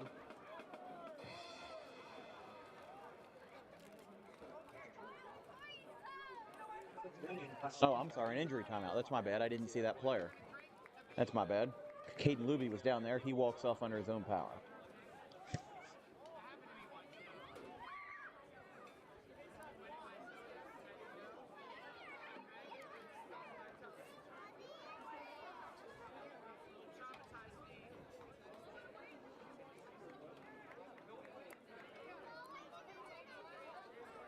After the injury timeout, it is 1st and 10.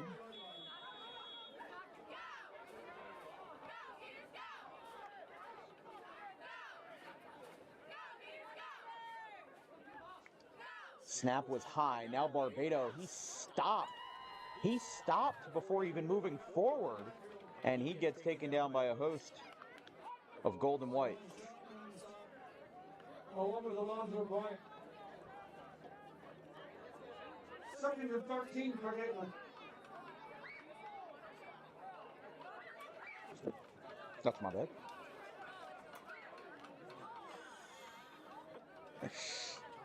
It's what happens when you try to hold a microphone and my cell phone in my hand at the same time. Got to keep you on your toes. 2:45 in the third. Again, another good snap jump by Collingswood. Not really stepping into that throw. Pembroke just throwing straight out of the pocket. Finger on the completion. It will get... we'll get to about 3rd and 6 here. 3rd down and 6 for the Gators.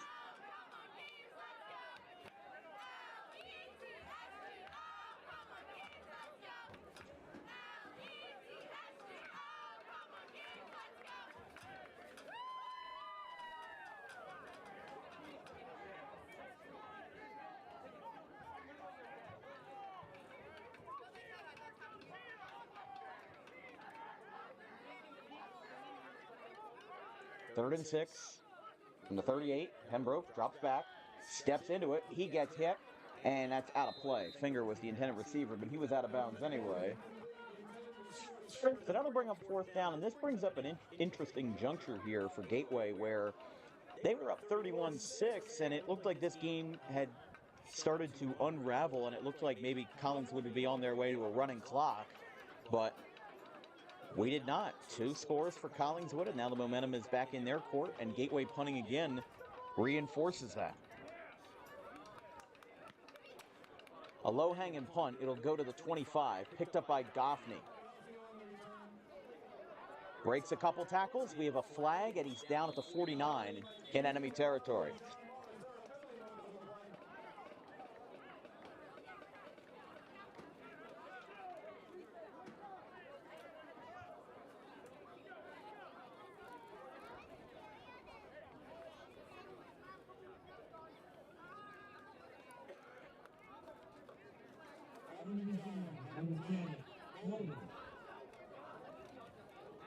There'll be a hold on Collingswood on the return.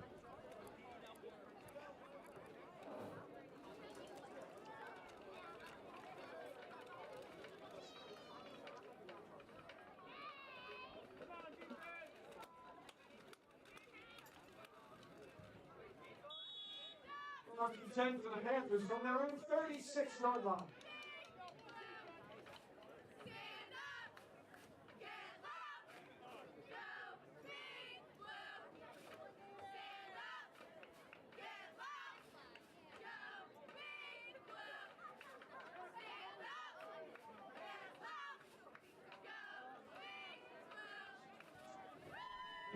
Goffney still on his feet, diving forward at the 41. With a minute 20 left in quarter number 3.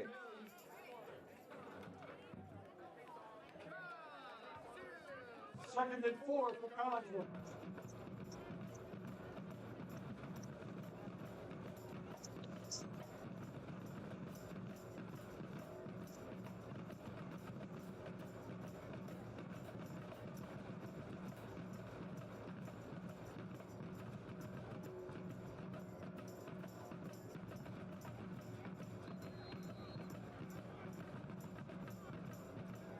Another handoff over the middle will bring up 3rd and short, the 45.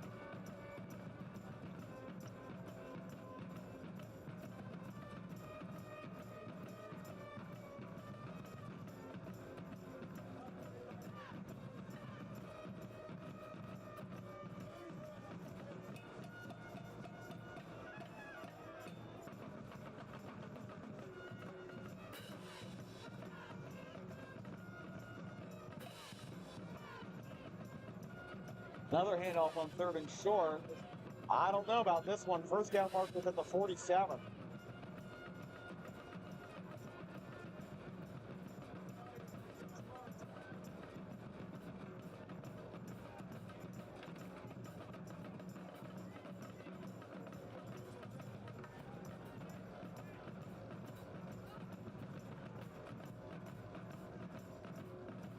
We got penalty markers everywhere on 1st and 10 for Collingswood. They are across midfield, but let's see what this is about. Band is standing. We're going to have an illegal shift on Collingswood.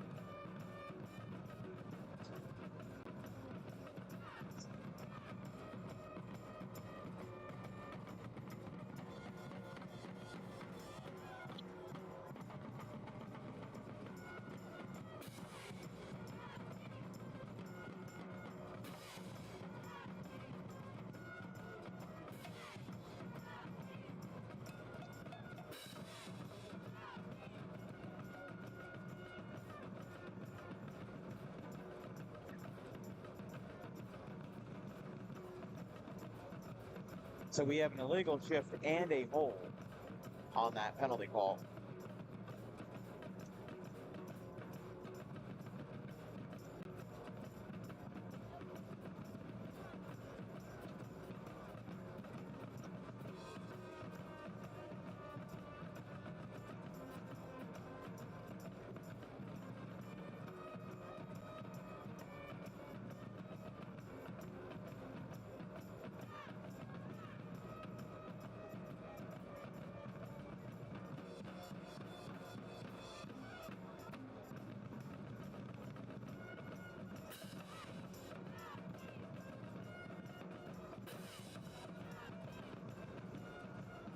So I'm going to see where they spot this because, like we said, well, it's the end of the third quarter. It's the start of the fourth quarter.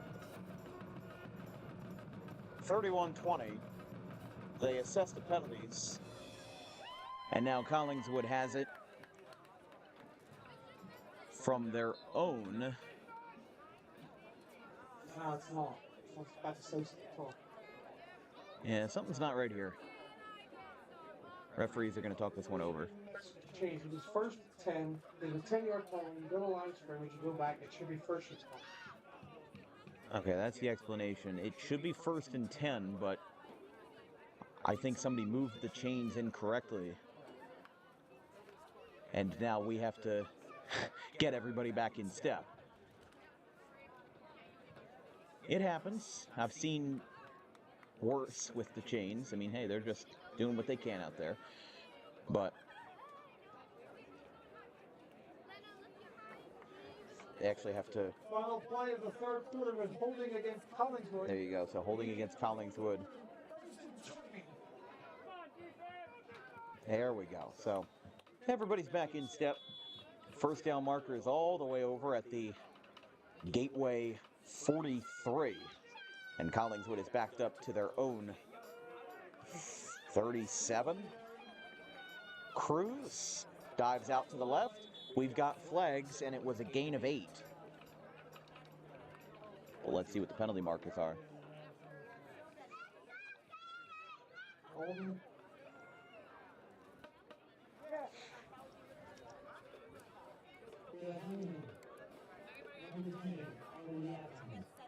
We've got another offensive hold on Jan Anderson, who's been hit a couple times with the hold.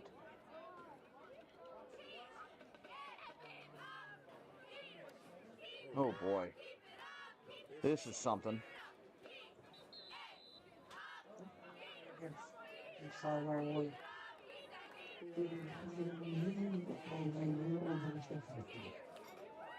Sideline warning on Collingswood, so it's 1st and 30, folks. This is something I haven't seen in a while. Back-to-back holding calls. Mike McEwen is out of the sideline of speaking to the officials. 7th-year head coach at Collingswood. Career record 28 and 42. With a guy called Holden. All this. You don't like the call, you don't like the call. I'm not going to explain why it's called Holden. He's just a warning, dude. No yardage. He's got 2. So he gets. He was talking to 2 officials down there. That's called sideline warning.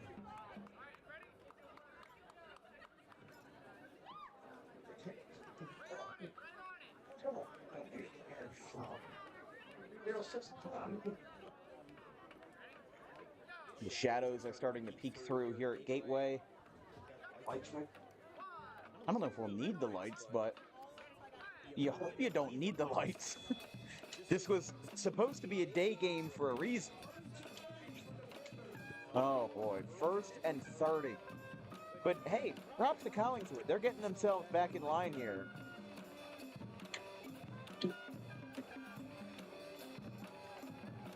Dropping back. This one is a long ways out. It's up and incomplete. Everybody was in on that one. Hunter Shishio breaks it up. And Jan Anderson will now have an incompletion to bring this one to 2nd and 30.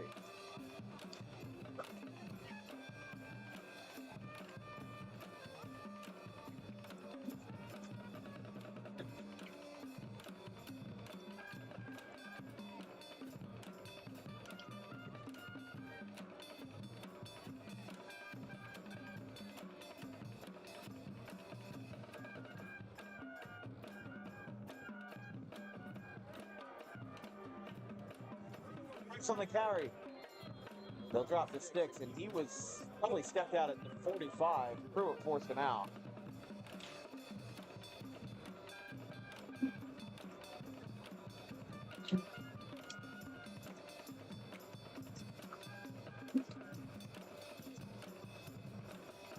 It's not as big of a gain as I thought, because they're at the 38. So they still have 19 yards to go.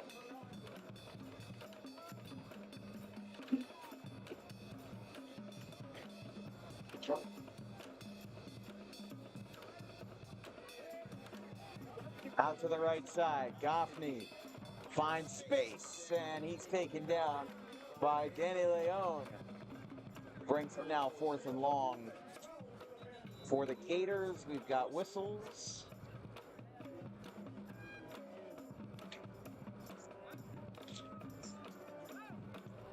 Injured player.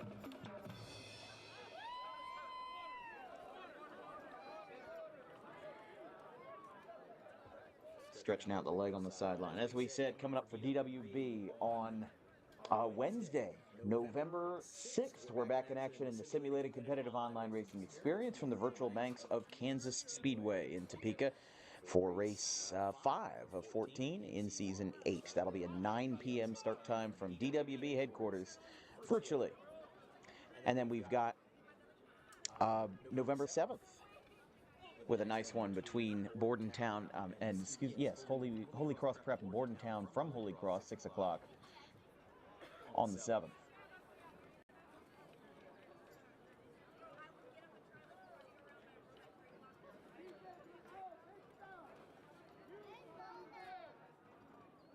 It's Ghulam Khan who is getting helped up.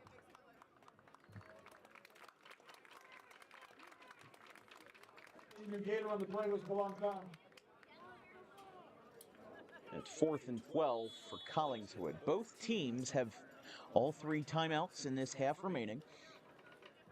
4th and 12. The Panthers down by 11.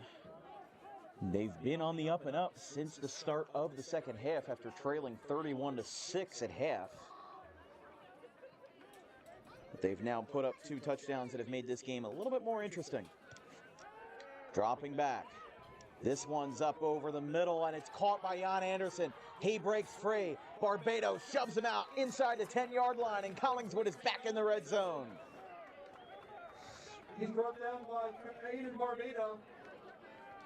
This would be a monumental comeback for Collingswood if they can pull this off, but this is not the only piece of the puzzle. They have to not only do this, they've got to do it again in the span of 10.5 minutes, and you got to keep Gateway out of the end zone as well. The concern is for Gateway, if these guys do score, you've got Ghulam Khan on the sideline who's being attended to by Metzger, the athletic trainer. If these guys score quickly, you've got to kick off, and either he's got to go out there or you got to bring out a backup. Luby on the carry. Luby carries it. It's 1st and goal from the 9.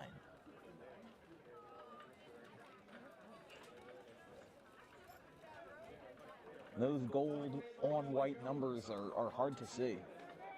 2nd and goal for Collingswood.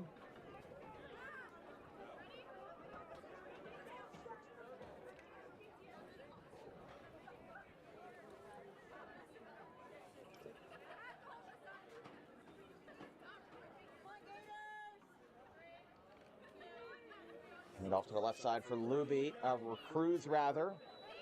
Gets a couple of yards there and brings up 3rd and goal.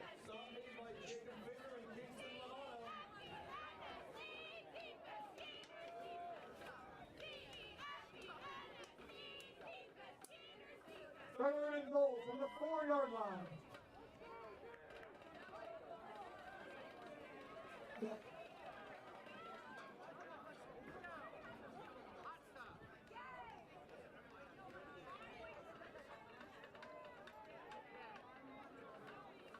Third and goal. They're at the 4-yard line from the left hash. We've got 9 and 10 seconds left in regulation. It's handed off to Battaloni. The wrestler will get wrestled to the ground. Short.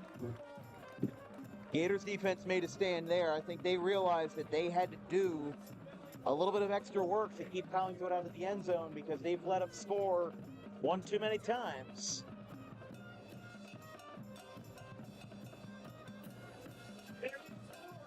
And honestly, if you're Collingswood here, you're down by 11. I was going to say you kind of dug the hole by going for 2 on that last one instead of going for just a PAT. Because it would have been a 10-point game, which is definitely easier to accomplish. But now, 4th and goal from the 2.5. No, I'm sorry. No, they're a little bit further out than that. They're at the 8. And we've got penalty markers. Never mind. Gateway calls a timeout prior to 4th and goal, and so we'll wait. 8:17 remaining in quarter number 4. Collingswood's on the doorstep, but another chance for the Panthers to make a stand. 31-20. We'll be right back.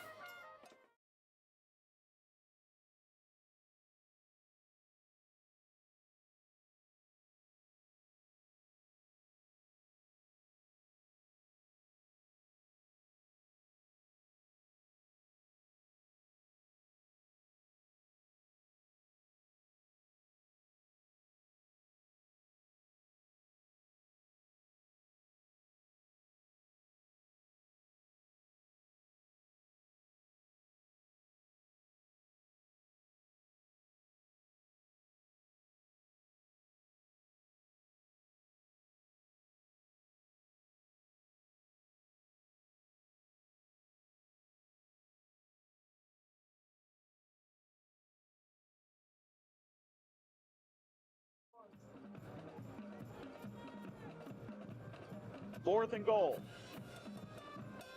They are from the 6-yard line. Gateway called a timeout. He rolls out. It is short. It's incomplete. And Trilly threw it a little bit too low.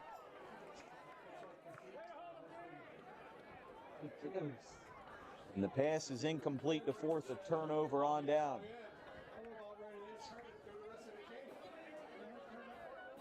Gateway takes over. 10 from deep inside their own 10-yard line. Sure, she'll come and go like that from the top. They go like that, you start it.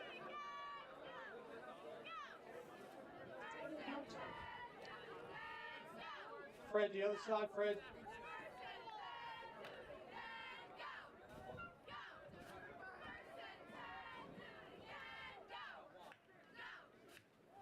So Gateway is deeply backed up after this turnover on downs. They are at their own 6. And this is the second time tonight Gateway has been backed up inside their own 10.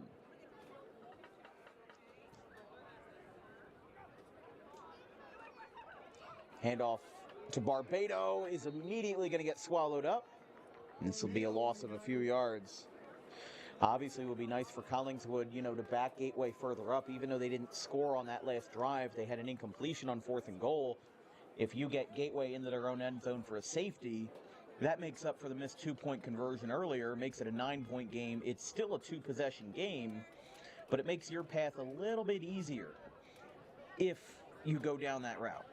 And I think Ghulam Khan is lucky because he was ready to go back out on the field, or maybe wasn't ready to go back out after what he thought would be a Collingswood score, but Gateway stood up, their defense did their job, and he's able to stay on the sideline for a couple extra minutes. This one will go out of the end zone. Marius Trujillo on the carry, gets dropped to the left, still well inside the 10.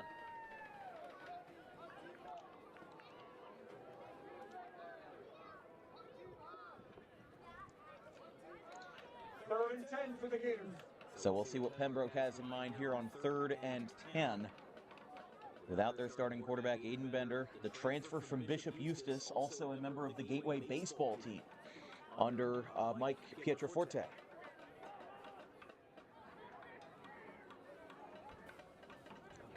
Third and 10. They're now up back to the 7-yard line.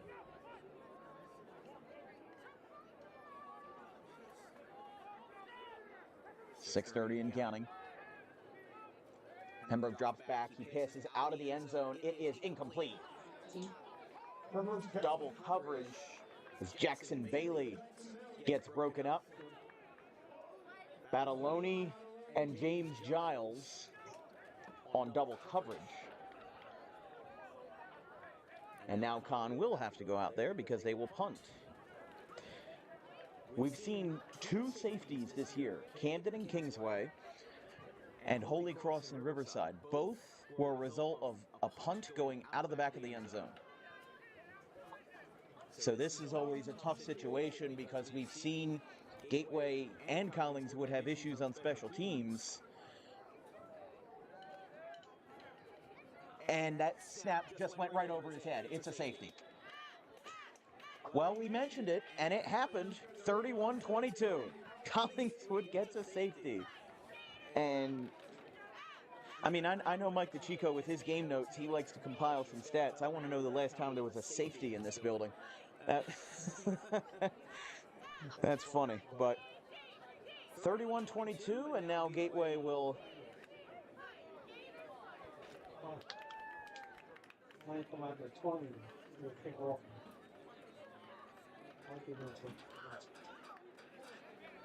Yeah, you know what? I never thought of that. That most likely was an intentional safety because they were worried about maybe Collingswood getting really good field position. So now they're in a much better spot. They give up the 2 points. It's still a 2-possession game. I never really thought about it that way because we hadn't been in a situation where a safety was scored when the game was still alive. You know, the other times Camden or Kingsway scored a safety like late in the 4th quarter of like a 30-point blowout. And Palmyra did the same last year in one of our opening games versus Gloucester Catholic.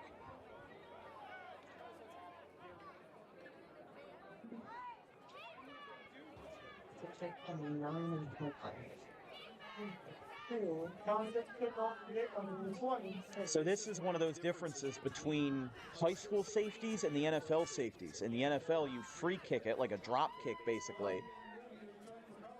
But this, from the 20, they actually do set it up on a tee in high school. That's returned at the 30 by Gaffney. And he's going to break through across the 40. And Collingswood has good field position for this drive with 6 minutes left in the 4th quarter.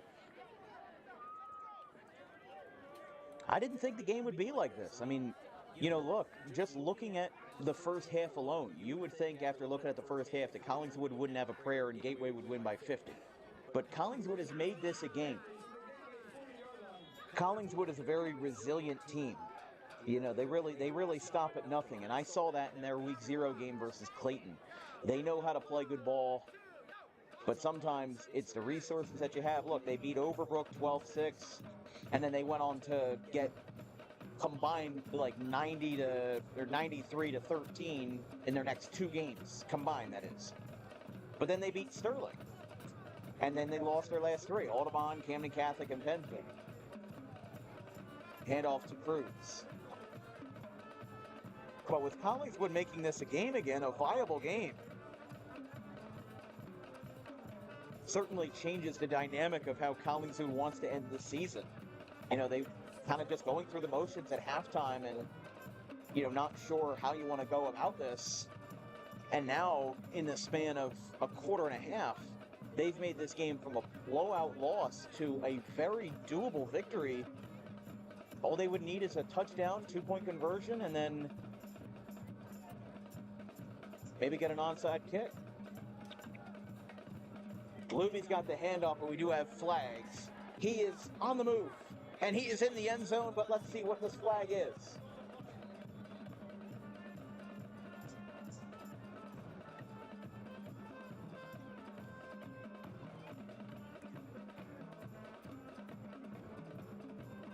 And that'll be an offensive hold that brings this party back.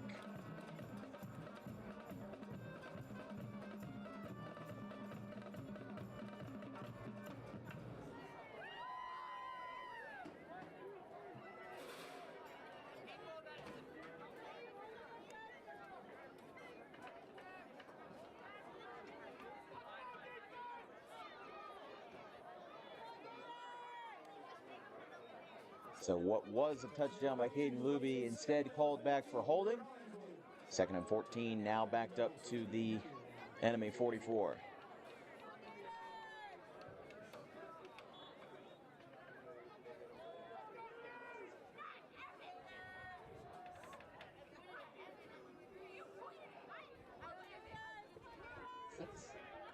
to the left for Cruz. Gets this one inside 10 yards to the first, and then some. He's probably about 5 yards out now on third down, depending on where he was out. Inside the 40 now, and they will spot this at the 38. I mean, that time is, it almost seems like it's very slowly ticking away.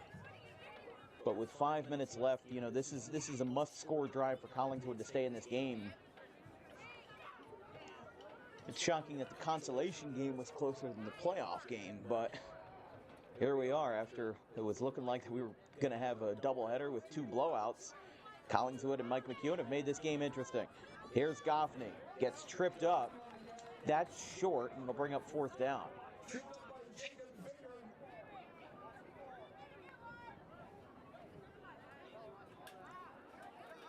It's 4th down, but it's manageable. 4th down and 4. First down marker is at the 30.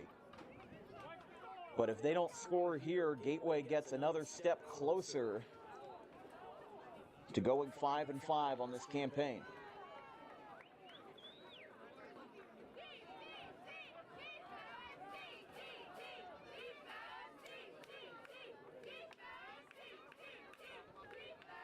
Pitched back to Luby on 4th down. He dives forward.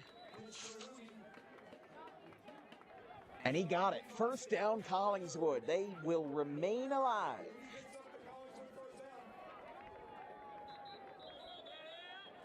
And we have a Gateway player down.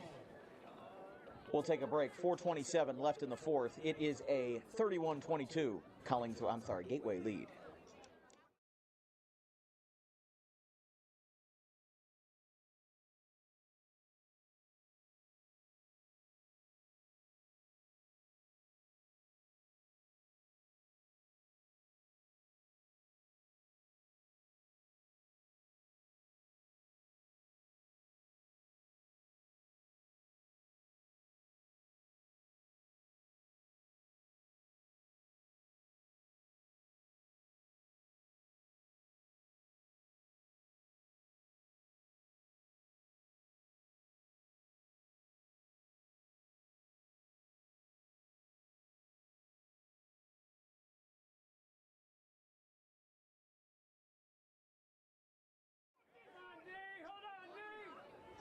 Gateway's defense trying to hold up. They've certainly done it at some points, better than others. There are 4 minutes, 20 seconds remaining as Collingswood is looking to put this game back into their hands. Over to the right side with one hand. Anderson couldn't get there. Second and 10 after the incompletion. I mean, you know, look, Antrilli and Pembroke, both quarterbacks came into this game with a sub 45% completion rating. But we've seen a handful of passing from both of these quarterbacks this afternoon. Now a chance to change things up here. Of course, Collingswood's first live ball touchdown, which feels weird to say, was a 48-yard rush by Caden Luby. Luby has the ball. He dives forward, and he will get to the 19. That's enough for a Collingswood first down. They continue to move the sticks.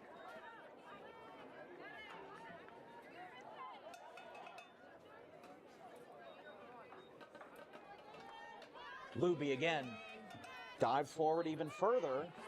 I mean, Collingswood, they are gathering some steam. They're picking up some momentum here as Luby to the left. He'll get wrestled down with 3.5 minutes left. I mean, it's nice if you score here, but you got to do it again. And as far as we're concerned, because they've gone for 2 every time, they don't have a rostered place kicker. So you would assume here it's 2 touchdowns or bust. You've got 3 minutes and a chunk of change left to accomplish that. And that, you don't need a rocket scientist to tell you that's not easy. It's 3rd and mid-range. They're inside the red zone by a fair margin. They're at the 14. Another handoff. I believe that's Bataloni. He gets stopped in the backfield. It is stopped by Khan. And this will knock them back to 4th down. And again, Collingswood up against the wall. It's all or nothing for the Panthers.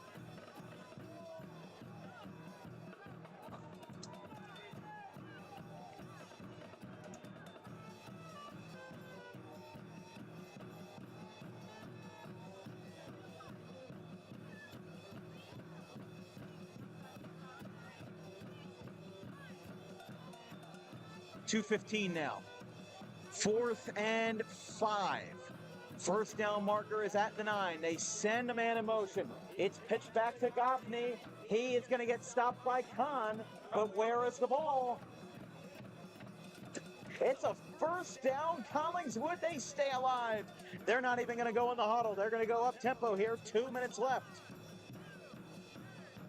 Gateway rushing some linemen off the field with a quick substitution as Antrilli talking to his men. 2 minutes and counting. 31-22. Again, going to go for a rush on 1st and goal. Diving forward. That was taken down by Anthony Hewitt. That'll bring up 2nd and goal. Hold on here. We have an injured Gateway player.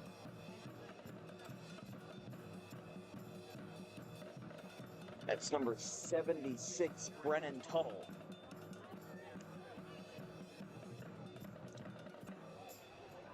So Brennan Tuttle down there on the far sideline. Over near the goal line. Collingswood will be at 2nd and goal from the 5 when we return to air after this.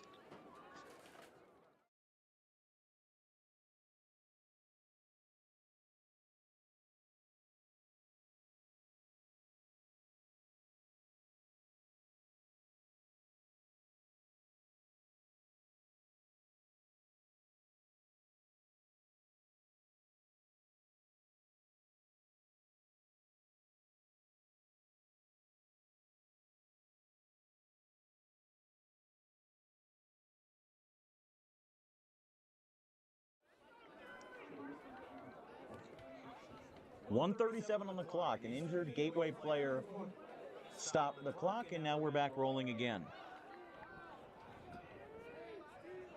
2nd and goal, inside the 5. Up the middle, Luby prances forward, touchdown Collingswood. We are not done yet. And just like that, it is a 1-possession, 3-point game. And Collingswood has taken advantage of an all-or-nothing strategy where Gateway scored 31 points in the first half. And now Collingswood has held them scoreless as they will go for their first traditional PAT of the day. Ezra Katz going for the single point. John Antrilli holding. This one almost got blocked, but it's straight through the uprights and good, and Collingswood is back within 2. 31-29.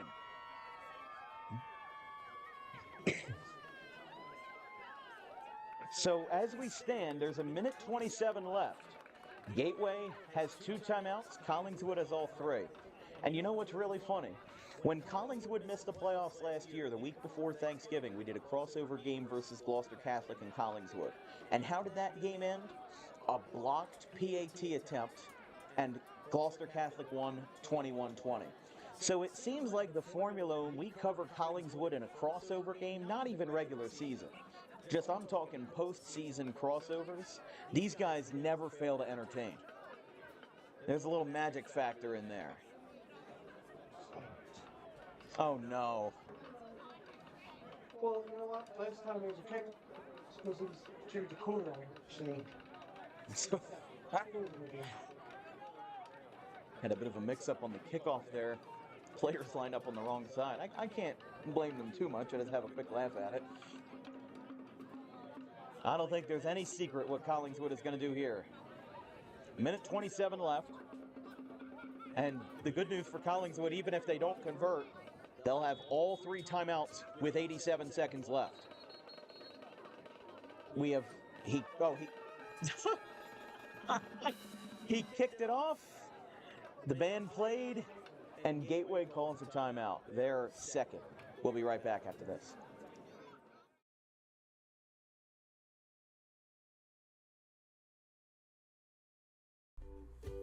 In life, the road ahead is full of possibilities, but to navigate it safely, you need the right skills. Harper Driving School is the premier driving school serving Gloucester, Salem, and Camden counties. With experienced instructors, many of whom are teachers in local schools, we are dedicated to your success and will help you master the road with confidence. With an over 95% success rate of students passing their road test on their first try, you know your student will be in good hands while embarking on a huge step of their young adult lives, all while avoiding the lines at the DMV and getting insurance discounts. We chose Harper, and so should you.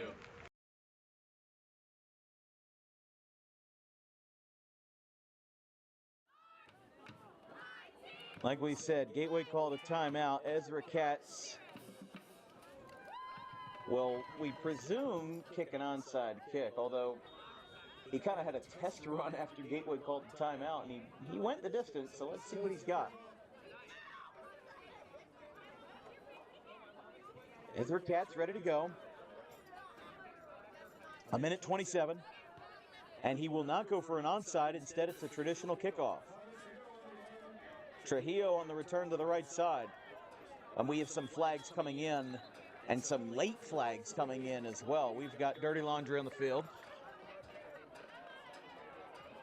in every which way. And Dave, you were talking about a block in the back. Yeah. Which would be beneficial for Collingswood if they can back them up. The question is, though, if you're Collingswood, you're down by 2 points, and you don't have a permanent kicker. And the thing that I like to say in high school football is that there is no such thing as a chip shot field goal in high school football. Doesn't exist. Unless you are somebody like Hunter Dragata, who makes 95% of your field goals and is probably going, Division I or Division II for football. It is penalty against Gateway. We were talking about Isaiah Cruz.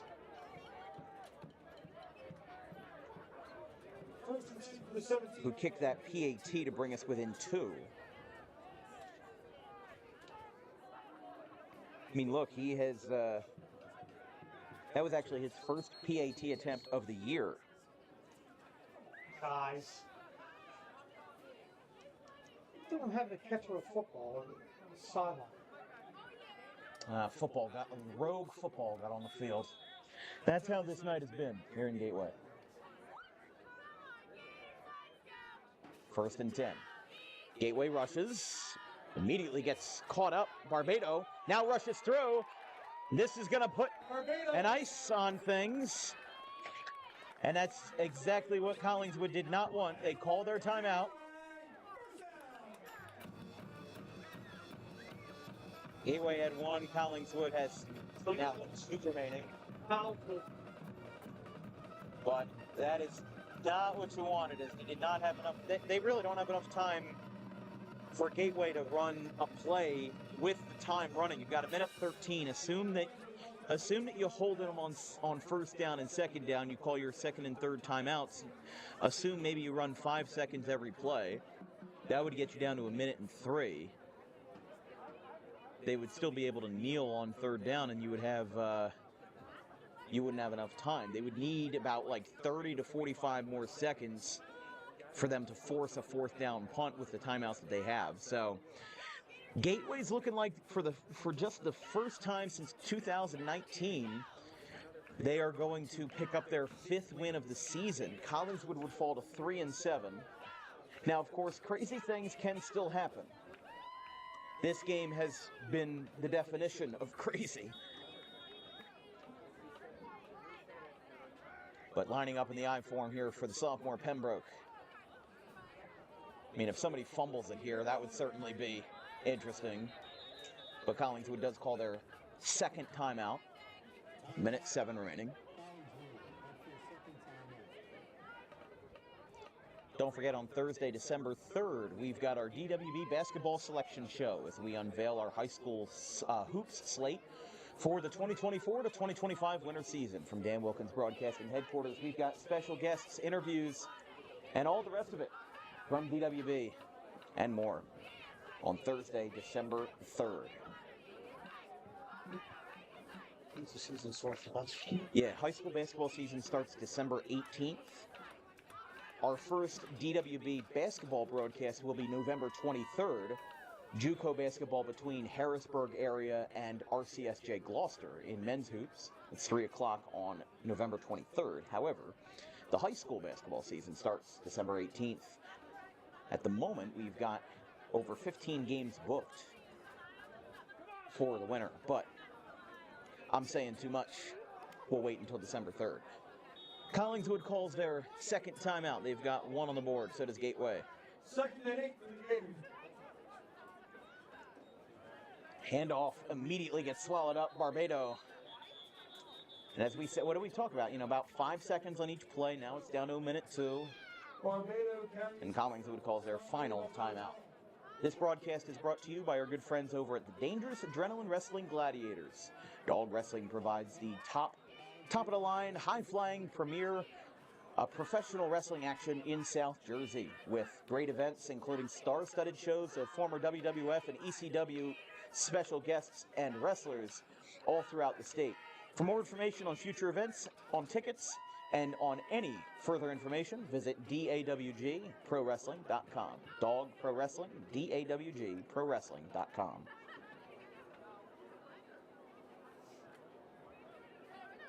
For Gateway this year, this is just their second game in which both the offense and the defense scored double-digit points. They lost to Kip Cooper and Haddon Township, scoring 0 and 6. They beat Sterling, scoring 22. The defense allowed 7. And then back-to-back shutouts of Gloucester Catholic and Mastery, 16-0 and 33-0 respectively, and then a 44-0 shutout versus Pittman. And we've got movement on the offensive line. From the left tackle, that was from number 75, Matt Steedle, who also has worked the DWB broadcast. He worked the Gateway basketball game back in January of this year, funny enough. Team for Gateway.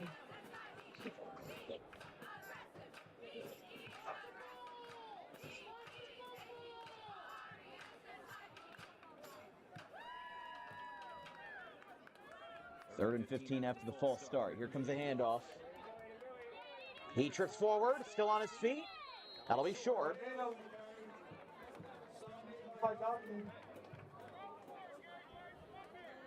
So I guess they will have time. Collingswood's out of timeouts, but 40 seconds on the play clock. They've got, I guess you could say play clock started around the 53, 54 second mark. I mean, this is what we like to call desperation time, but there is barely enough time on the clock for Collingswood to get something, even with Gateway running it down to 0.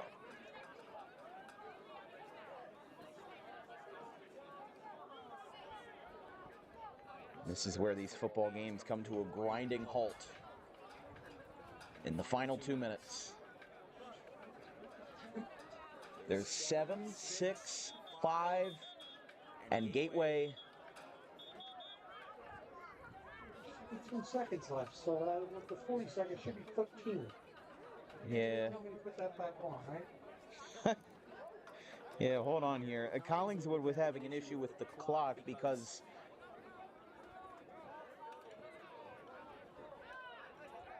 well, now Daly's going to come out here and talk to the official. Gateway's head coach in his second season.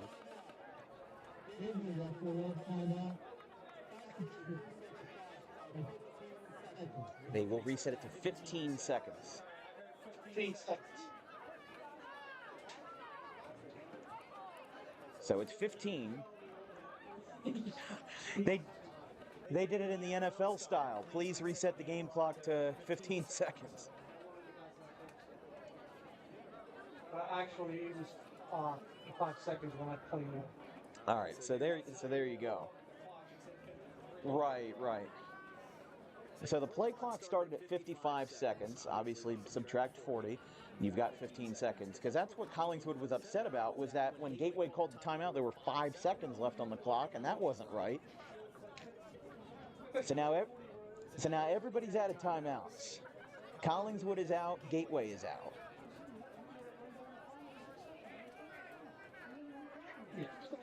Second. Clock out.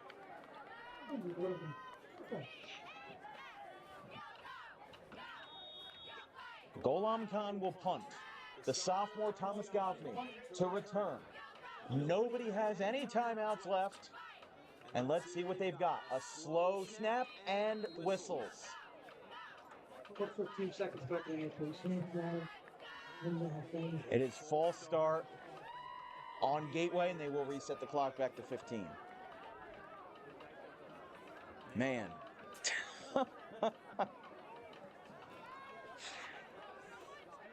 31-29.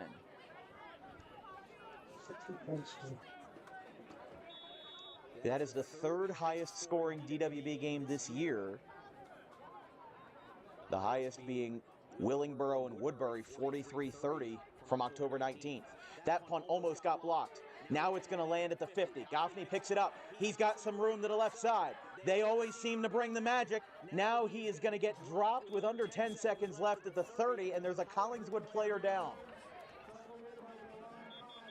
Ernest Carter is down at the 40. And there are 5 seconds remaining on the clock.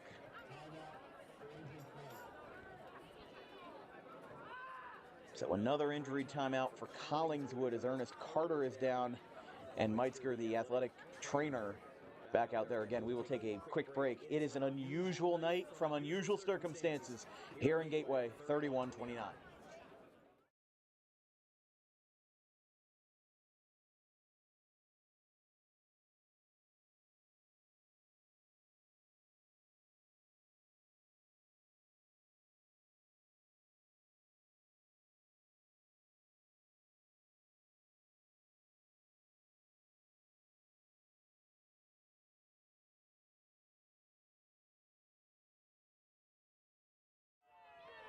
Here we go. This crowd has been louder than it has been at any juncture tonight. 5 seconds remain. 31-29. A crossover game with championship game atmosphere and energy. And Trilly runs out of the pocket with 5 seconds left. He's hit as he throws. It's incomplete. And the Gateway Gators will survive on their season closer. 31-29. That's final. Best of luck to you tonight as Gateway forces an incompletion. And that will do it for the doubleheader. How about that? An unusual game in which Gateway won despite not scoring any points in the third and fourth quarter. An unusual game from unusual circumstances, and it comes down to the buzzer. 31-29. How about that?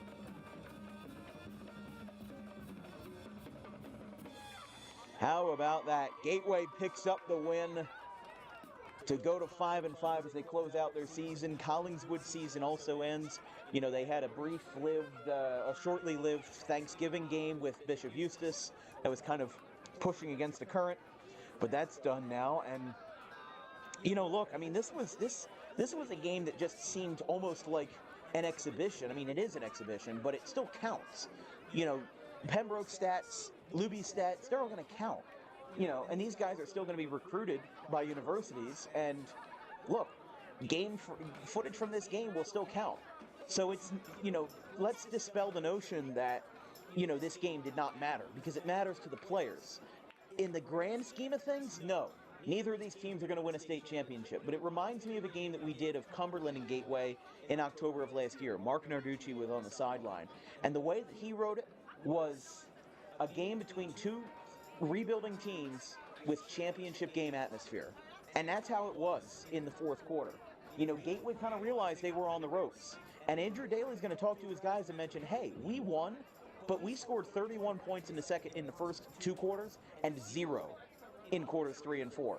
So this is the definition of hanging on by a thread. They were able to win.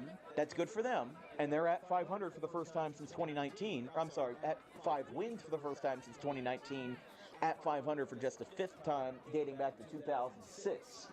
But for Collingswood, they fought till the very end. If you're Mike McEwen, you cannot be mad at your team for this. You only scored that ceremonial touchdown that wasn't even supposed to be because they were supposed to return the kickoff, to help open this game. And then what did you do? Well, you were scoreless in the first half. And then here comes a touchdown. Here comes another touchdown. And Caden Luby broke away. This game was full of long passes, not even long passes, but long and high yardage plays. Caden Luby went to the house for 48. What was it? Jacob Finger went 78 yards for a touchdown. This game was so unusual from the fact that it was just so long and so drawn out. I mean, these guys, there were a lot of flags, but it was just a decent amount of holding calls and false starts and stuff like that.